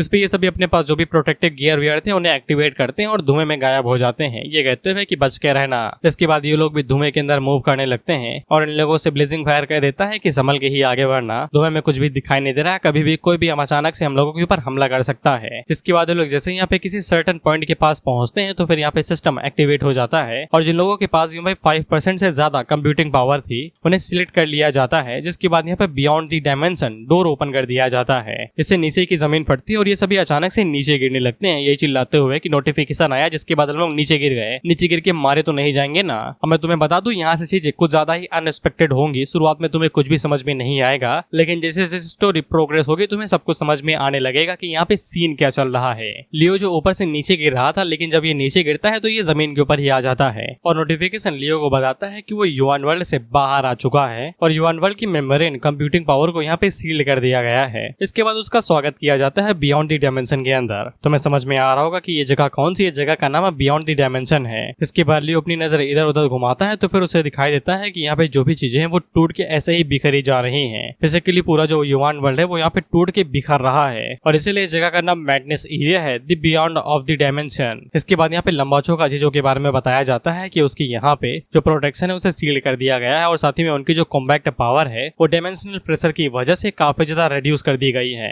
और साथ ही में उसके जो एट्रीब्यूट्स हैं वो भी यहाँ पे पूरी तरीके से सप्रेस कर दिए गए हैं, कम से कम 90 से 30% तक। इसके पास उसके जो कॉम्बैक्ट पावर बचती है वो सिर्फ 10 से 15% के बीच में ही थी। इसीलिए लियो काफी ज्यादा घबरा जाता है क्योंकि उसके सभी एट्रीब्यूट्स यहाँ पे कुछ ज्यादा ही कंप्रेस कर दिए गए थे, सप्रेस कर दिए गए थे और उसके जो अभी के हालात हैं वो इतना ज्यादा कमजोर हो चुका है कि अथॉरिटी तो भूल ही जाओ, उसके लिए जिंदा रहना मुश्किल है। एक लो लेवल का क्रीचर भी यहाँ पे उसे आसानी के साथ मार सकता है। इसके बाद यहाँ पे एक और चीज होती है जिसके बारे में तुम लोग जान लो। लियो जिस पत्थर के ऊपर खड़ा है ये उसकी एक्सक्लूसिव टेरिटरी बन चुकी है, यानी कि उसका घर, और वो इस टेरिटरी का नाम यहाँ पे एस आइलैंड कर देता है। नोटिफिकेशन से लियो को पता चलता है कि उसके एस आइलैंड का लेवल इतने समय यहाँ पे 1 है और इस एस आइलैंड के ऊपर यहाँ पे कंप्यूटिंग पावर स्टोर होगी, जान लेना, ठीक है। और इस आइलैंड की वजह से यहाँ पे जो कंप्यूटिंग पावर थी उसे दोबारा यहाँ पे कैलकुलेट किया जाता है। इसे डायमेंशन सप्रेशन यहाँ पे थोड़ा बहुत कम हो जाता है और लियो की कॉम्बैक्ट पावर यहाँ पे 13% थी, यानी कि वो अपनी 100% में से सिर्फ 13% का इस्तेमाल कर सकता है। और एस आइलैंड को जैसे ही यहाँ पे थोड़ी बहुत कंप्यूटिंग पावर मिलती है तो फिर उसका साइज बढ़ जाता है और उसके एस आइलैंड के ऊपर एक पौधा भी उगाता है। और सिस्टम लियो को बताता है कि वो जैसा जैसा यहाँ पे और ज्यादा कंप्यूटिंग पावर लेगा, यानी कि गेन करता जाएगा, वैसे वैसे beyond the suppression, dimension suppression उसके ऊपर कम होता जाएगा। और क्योंकि लियो ने अपने यहाँ पे एस आइलैंड के ऊपर यहाँ पे मेम्ब्रेन कंप्यूटिंग पावर के ऊपर 100% कंट्रोल पा लिया था, इसलिए आर्किटेक्ट स्किल का यहाँ पे कूल डाउन खत्म हो जाता है, यानी कि वो अपनी यहाँ पे एस आइलैंड के ऊपर अपनी आर्किटेक्ट स्किल और बाकी सभी स्किल्स का इस्तेमाल कर सकता है, क्योंकि यहाँ पे मेम्ब्रेन बैरियर इस पूरे बियॉन्ड द डायमेंशन सप्रेशन को कम कर रहा था। अब ये जो पौधा एस आइलैंड के ऊपर निकला था कि ये कोई नॉर्मल पौधा नहीं था, बेसिकली इस पूरे आइलैंड की ये जान है। इसी के अंदर कंप्यूटिंग पावर स्टोर होगी और जैसे जैसे कंप्यूटिंग पावर बढ़ेगी तो ये पौधा बढ़ता जाएगा और इस आइलैंड का भी लेवल बढ़ेगा। यही पेड़ यहाँ पे बैरियर का काम कर रहा है जो कि डायमेंशन सप्रेशन को कम कर रहा है और अगर कोई बाहर वाला प्लेयर है या फिर कोई जानवर यहाँ पे घुसता है तो उसकी कॉम्बैक्ट एबिलिटी को 50% से कम कर देगा। और ये मेम्ब्रेन स्टोरेज आइटम यहाँ पे प्लेयर की लाइफ के साथ जुड़ा हुआ है, यानी कि अगर ये पौधा मरेगा तो लियो भी मारा जाएगा। और इस पौधे की एचपी यहाँ पे सिर्फ 100 ही थी जो कि बहुत ही ज्यादा कम थी, इसलिए लियो को अपनी बहुत ही ज्यादा चिंता होने लगती क्योंकि अगर ये पौधा मारा तो वो भी मारा जाएगा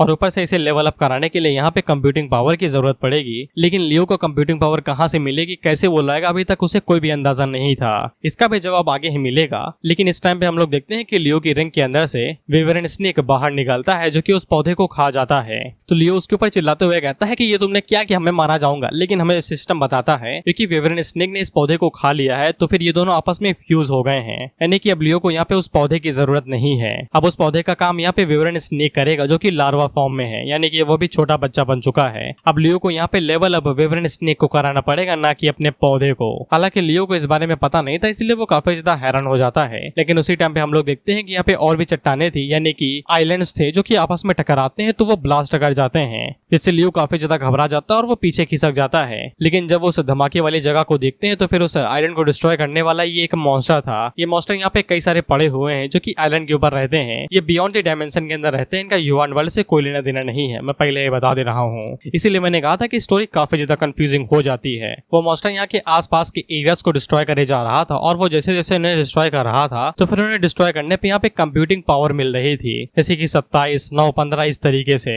इसे लियो को समझ में आ जाता है कि वो कंप्यूटिंग पावर इसी तरीके से इकट्ठा कर सकता है दूसरे आइलैंड्स को डिस्ट्रॉय करके। हम लोग उस मॉन्स्टर को देखते हैं जो कि उस पूरी कंप्यूटिंग पावर को यहाँ पे एब्जॉर्ब कर लेता है और अपने आइलैंड के ऊपर चला जाता है। यहाँ पे जितने भी प्लेयर्स होंगे और जितने भी मॉन्स्टर्स होंगे उनके पास उनकी खुद की एक्सक्लूसिव टेरिटरी होगी जिसको आइलैंड कहा जाएगा। जैसे कि लियो के पास यहाँ पे उसका खुद का एस आइलैंड है। इसके बाद लियो उस आइलैंड को देख ही रहा था जहाँ पे वो मॉन्स्टर गया हुआ था। हम लोग देखते हैं कि उसका जो आइलैंड था वो आगे से थोड़ा सा ग्लो करता है, जिसके बाद वो छोटा होता है। वहाँ पे मॉन्स्टर जब अपनी छाती पीटता है, यानी कि वो बहुत ज्यादा एक्साइटेड है, बहुत ज्यादा खुश है, जिसके बाद उसका आइलैंड उड़ते हुए दूसरे डायमेंशन के अंदर चला जाता है, जिसको तुम एक तरीके से फ्लोर समझो। First floor, second floor, third floor and fourth floor और फिफ्थ फ्लोर। वह फिर लियो उस मॉन्स्टर को देख के अपने मन के अंदर यही सोचता है कि ये इतना ज्यादा खुश क्यों था। सिर्फ इसलिए क्योंकि इसका गोल यहाँ पे कंप्यूटिंग पावर को इकट्ठा करके उस लाइट बॉल की तरफ जाना था। यानी कि अभी लियो को यहाँ पे फ्लोर्स के बारे में नहीं पता है, मुझे पता है ना, मैं पढ़ के आया हूँ आगे से, ये थोड़ी ना गया है। इसलिए लियो उस फ्लोर्स को यहाँ पे लाइट बॉल समझ रहा था क्योंकि रोशनी चमक रही है ऊपर। अब इसके बाद विवरण स्नेक बाहर निकलता है जो कि ग्लो कर रहा था। ऑफ कोर्स ये टेरिटरी वाला पौधा बन चुका चुका है तो ग्लो करेगा ही।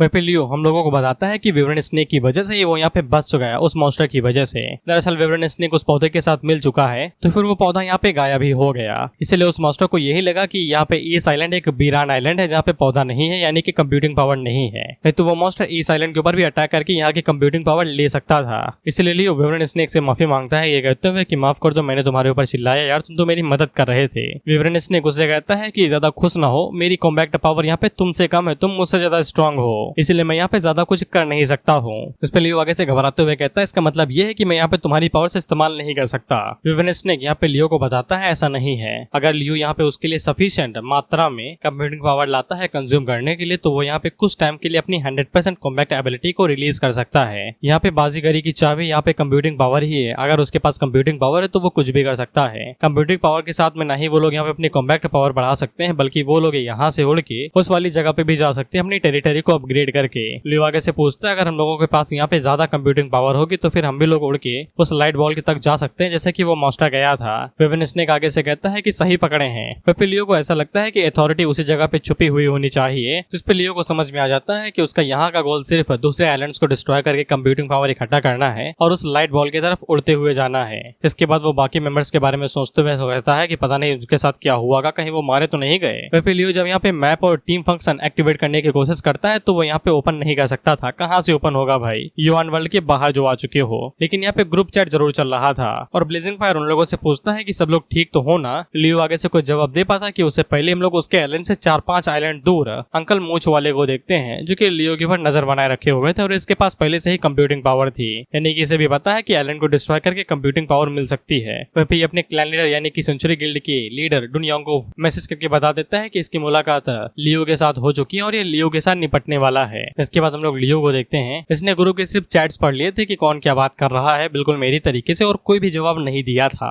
क्योंकि वो सिर्फ अभी के लिए अपने ऊपर ही भरोसा कर सकता है। लियो को यहाँ पे अपना गोल पता था कि उसे कंप्यूटिंग पावर इकट्ठा करनी है और ऊपर जाना है, लेकिन उसे समझ में नहीं आ रहा था कि वो ऐसा करेगा कैसे, वो कैसे यहाँ पे दूसरे आइलैंड्स को डिस्ट्रॉय करेगा। इसके बाद लियो अपनी गन की तरफ देखता है और मन के अंदर सोचता है कि वो इस लॉन्ग रेंज वेपन के साथ में शायद दूसरी टेरिटरीज को डिस्ट्रॉय कर सकता है बिना अपनी टेरिटरी छोड़े हुए। लेकिन उसे बाद में लगता है कि ये इतना ज्यादा इजी तो नहीं होने वाला है। लेकिन लियो के पास यहाँ पे एक एडवांटेज था क्योंकि विवरण स्नेक ने यहाँ पे उस पौधे को खा लिया था, तो विवरण स्नेक अपनी एबिलिटी की मदद से यहाँ पे आइलैंड को थोड़ी बहुत प्रोटेक्शन दे सकता था और लियो यहाँ पे अपनी आर्किटेक्ट, रेस्टेंट, ब्लेसिंग और पेंडुलम गन के 3 गुना डैमेज के साथ में बाकी टेरिटरीज को यहाँ पे डिस्ट्रॉय करके थोड़ा बहुत फ्रीली घूम सकता था। इसलिए लियो यहाँ पे लॉन्ग रेंज यानी कि स्नैपिंग के बारे में सोचता है, अगर ये काम कर गया तो फिर ठीक है, उसे अपनी टेरिटरी छोड़नी नहीं पड़ेगी और साथ में यहाँ पे विवरण स्नेक अपनी एबिलिटी की मदद से उसके आइलैंड को कंट्रोल भी कर सकता था, यानी कि वो उसे उड़ा सकता था, इधर उधर लेके जा सकता था। विवरण स्नेक बिल्कुल ऐसा ही करता है, वो अपनी टेरिटरी को थोड़ा सा आगे बढ़ाता है तो फिर उसे यहाँ पे एक दूसरी टेरिटरी दिखाई देती है जिसके ऊपर टुलू नाम का एक मॉन्स्टर था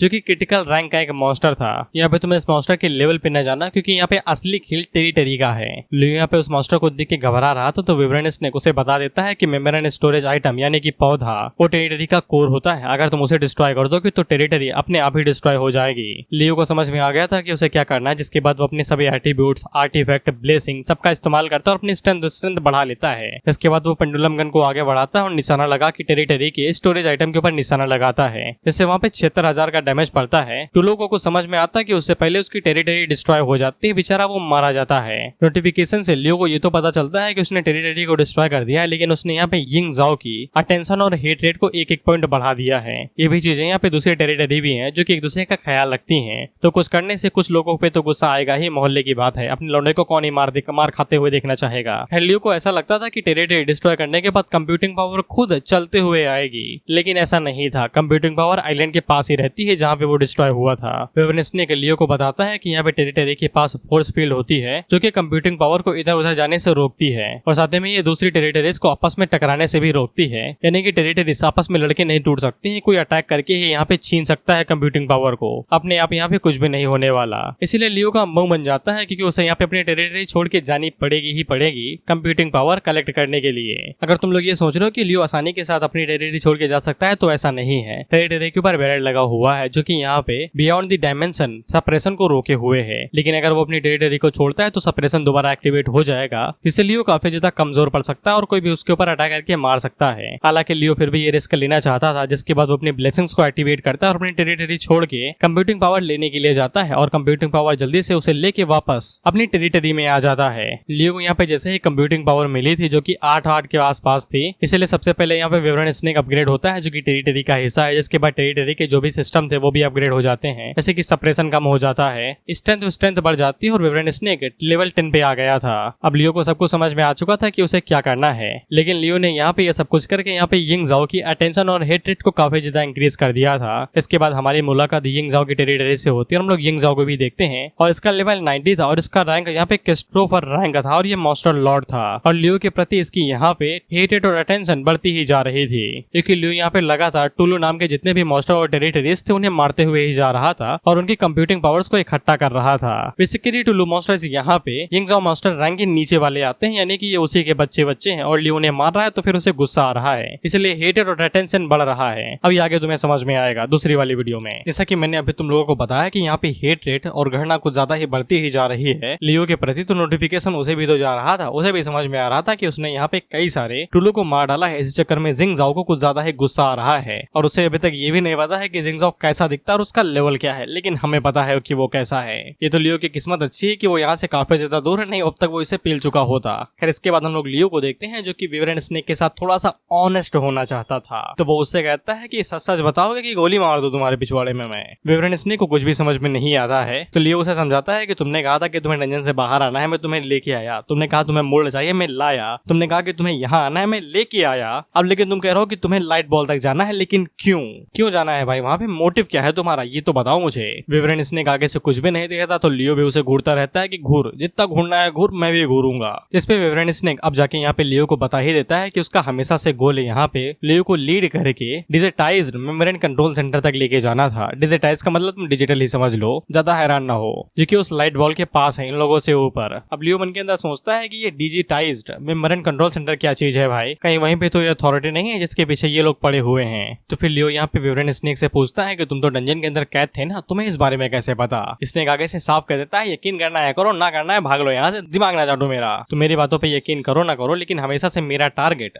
कंट्रोल सेंटर तक ही जाना था और तुम्हारा भी वही टारगेट है। इसके बाद लियो यहाँ पे विवरण स्नेक से पूछता है कि तुम्हें रियल वर्ल्ड के बारे में पता है, तुम्हें पता है ना कि तुम गेम का हिस्सा हो, लेकिन स्नेक को कुछ भी समझ में नहीं आ रहा था। लियो थोड़ा सा और जोर लगाता है गेम दुनिया खत्म होने वाली है वगैरह वगैरह, लेकिन विवरण स्नेक को कुछ भी समझ में नहीं आ रहा था। और जबकि लियो को समझ में आ जाता है कि युआन वर्ल्ड यहाँ पे उसकी स्पीच को एरर करे दे रहा है, जिससे यहाँ पे विवरण स्नेक को रियल वर्ल्ड के बारे में पता ना चले, इसीलिए वो उसका दिमाग और नहीं ज्यादा खाता है रियल वर्ल्ड को लेके। अब उसी टाइम लोगों को अजीब सा हो रहा महसूस होता है, तो फिर स्नेक यहाँ पे लियो को बताता है कि एक हाई लेवल मॉन्स्टर इन लोगों की टेरिटरी की तरफ आगे बढ़ा है और वो यिंग ज़ाओ ही है। लियो को बार बार यहाँ पे नोटिफिकेशन मिल रहा था कि टुलू को मारने के चक्कर में वो वहाँ पे उनके लीडर यानी कि यिंग ज़ाओ को नाराज कर रहा है। लियो को पता था कि उसे यहाँ पे यिंग ज़ाओ के साथ फाइट करनी पड़ेगी, लेकिन उसने ये नहीं सोचा था कि इतनी जल्दी फाइट करनी पड़ेगी। स्नेक पूछता है कि तुम्हारे पास प्लान व्लान है कि तुम उसे कैसे हराओगे, कैसे निपटोगे। लियो को कुछ भी नहीं पता था क्योंकि कॉम्बैक्ट पावर इन लोगों की लो है ही है, ऊपर से ये लोग टेरिटरी भी छोड़ के नहीं जा सकते हैं। लेकिन तभी लियो का आइडिया आता है और वो स्नेक से पूछता है भरोसे के लायक हो तुम,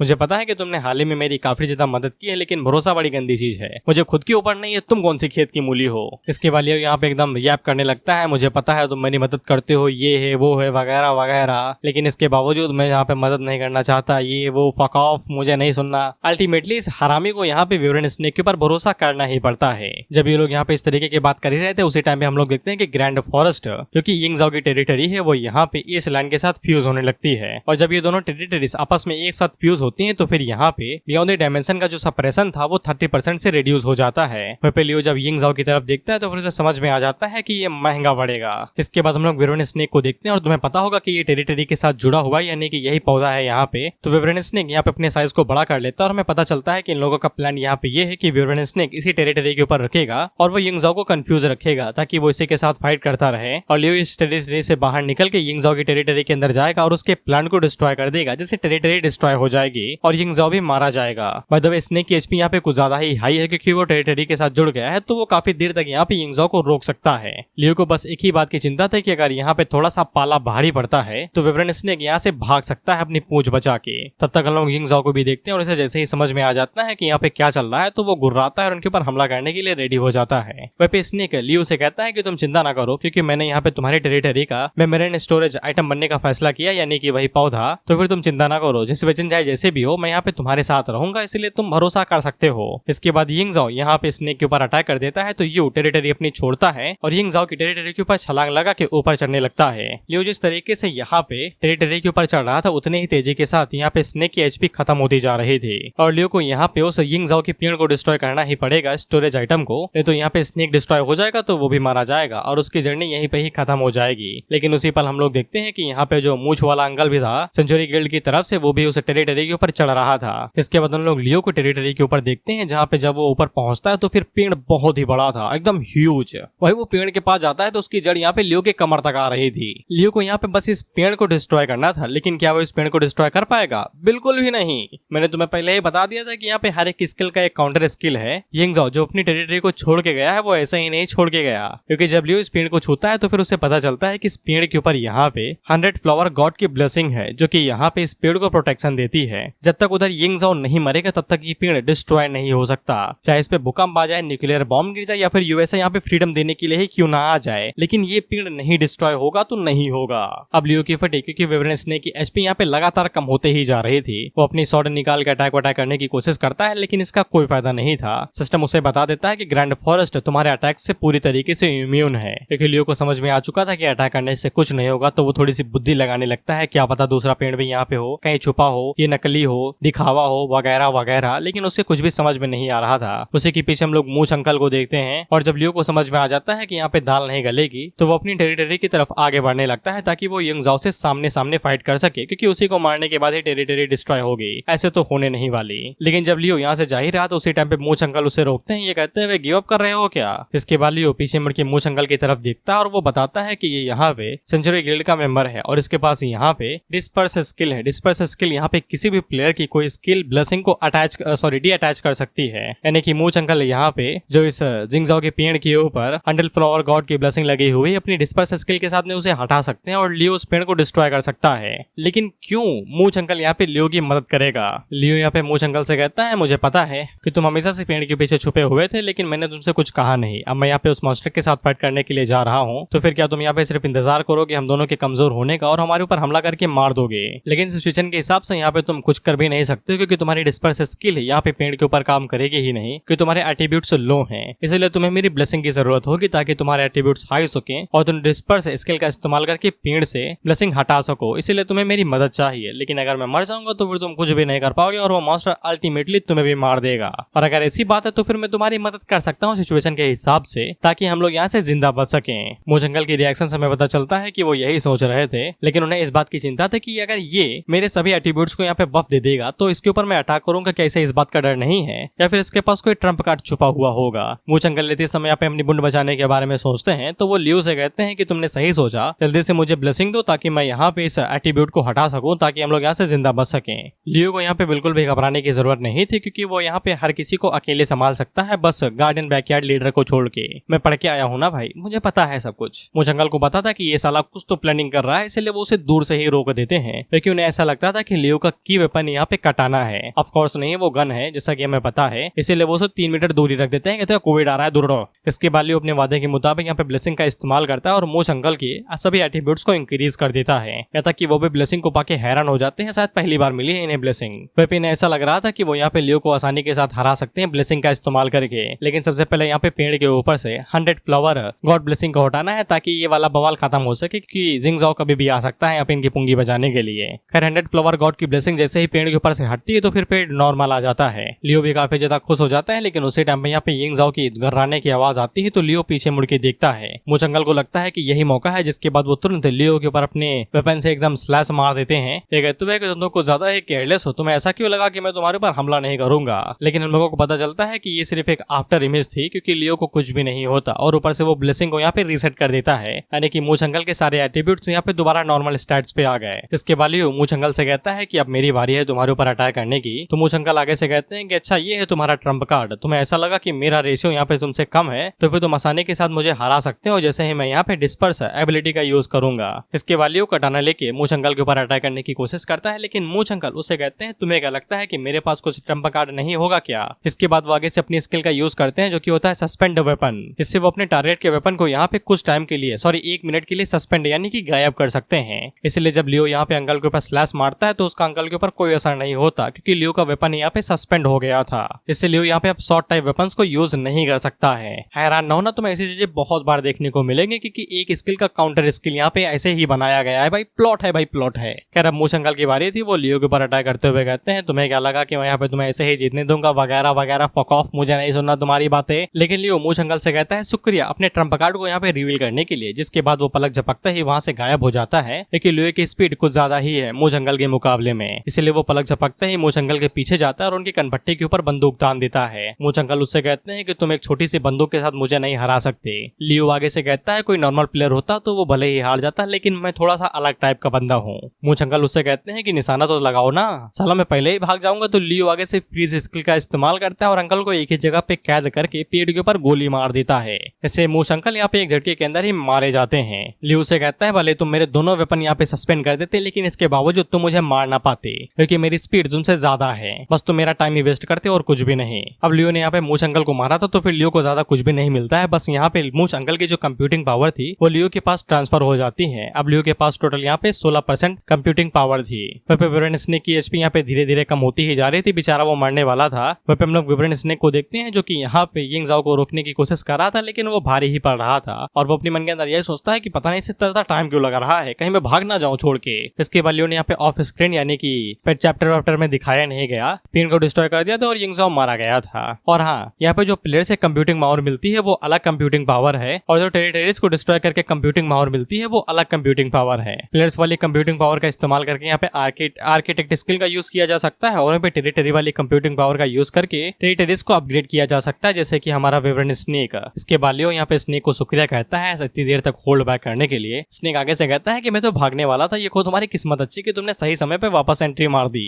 इसके बाद स्नेक आगे से पूछता है कि जो कंप्यूटिंग पावर मिली उसके साथ क्या करोगे। तो लियो उसे बताता है कि सबसे पहले वो उसे यहाँ पे अपग्रेड करेगा। इसके बाद इस एरिया के अंदर जितने भी यहाँ पे टूलू हैं वो उन सभी को मार के यहाँ पे कंप्यूटिंग पावर इकट्ठा करेगा। इसके बाद वो लोग यहाँ पे अपनी टेरिटरी को इंक्रीज और लेवल अप करेंगे, जिसके बाद वो लोग यहाँ पे अगले फ्लोर पे जाएंगे। स्नेक आगे से कहता है कि यहाँ पे टाइम कंज्यूम होगा, लेकिन अच्छी अप्रोच है। लियो स्नेक से पूछता है कि हम लोग सीधा डायरेक्ट यहाँ पे कमांड सेंटर चले जाएंगे क्या टेरिटरी को अपग्रेड करने के बाद में। तो स्नेक उसे बताता है बिल्कुल भी नहीं, जितना तुम सोचते हो उतना ज्यादा इजी नहीं है। हमें यहाँ पे हर एक फ्लोर के ऊपर रख के हर एक फ्लोर के हिसाब से लेवल अप करना पड़ेगा, जिसके बाद हम लोग अगले वाले फ्लोर पे जाएंगे। जिस पे लियो ऐसी शकल बना के यहाँ पे स्नेक से कहता है कि तो फिर तुम मुझे अपनी पीठ पे बैठा के मुझे अपने साथ उड़ा के लाइट बल्ब तक क्यों नहीं लेके जाते। स्नेक आगे से कहता है विवरण स्नेक खुद तुम्हारे बाप की घोड़ा गाड़ी नहीं जो उड़ा के लेके जाऊंगा, और ऊपर से मेरे पर्सनल स्पेस के अंदर यानी कि बैरियर के अंदर सिर्फ छोटी मोटी चीजें आ सकती हैं जिनको मैं उड़ा सकता हूँ, तुम नहीं आ सकते। इसके बाद हमें अचानक से यहाँ पे हैरान करने वाली चीज दिखाई जाती है। हम लोग मूछ अंकल को देखते हैं जो कि अपनी टेरिटरी के अंदर यहाँ पे दोबारा रिवाइव हो जाते हैं। हमारे साथ उन्हें भी समझ में नहीं आता कि ऐसा किस लिए हुआ। तो फिर सिस्टम आगे से बताता है कि यहाँ पे उसकी जो कंप्यूटिंग पावर है उसे 60% से कम कर दिया गया है। ये जो कंप्यूटिंग पावर यहाँ पे रिड्यूस हुई है मूछ अंकल को दोबारा रिवाइव करने के लिए, वो टेरिटरी वाली कंप्यूटिंग पावर है, प्लेयर वाली नहीं। इसलिए जब तक तुम्हारे पास यहाँ पे इनफ कंप्यूटिंग पावर है टेरिटरी वाली, तो फिर तुम आसानी के साथ रिवाइव हो सकते हो।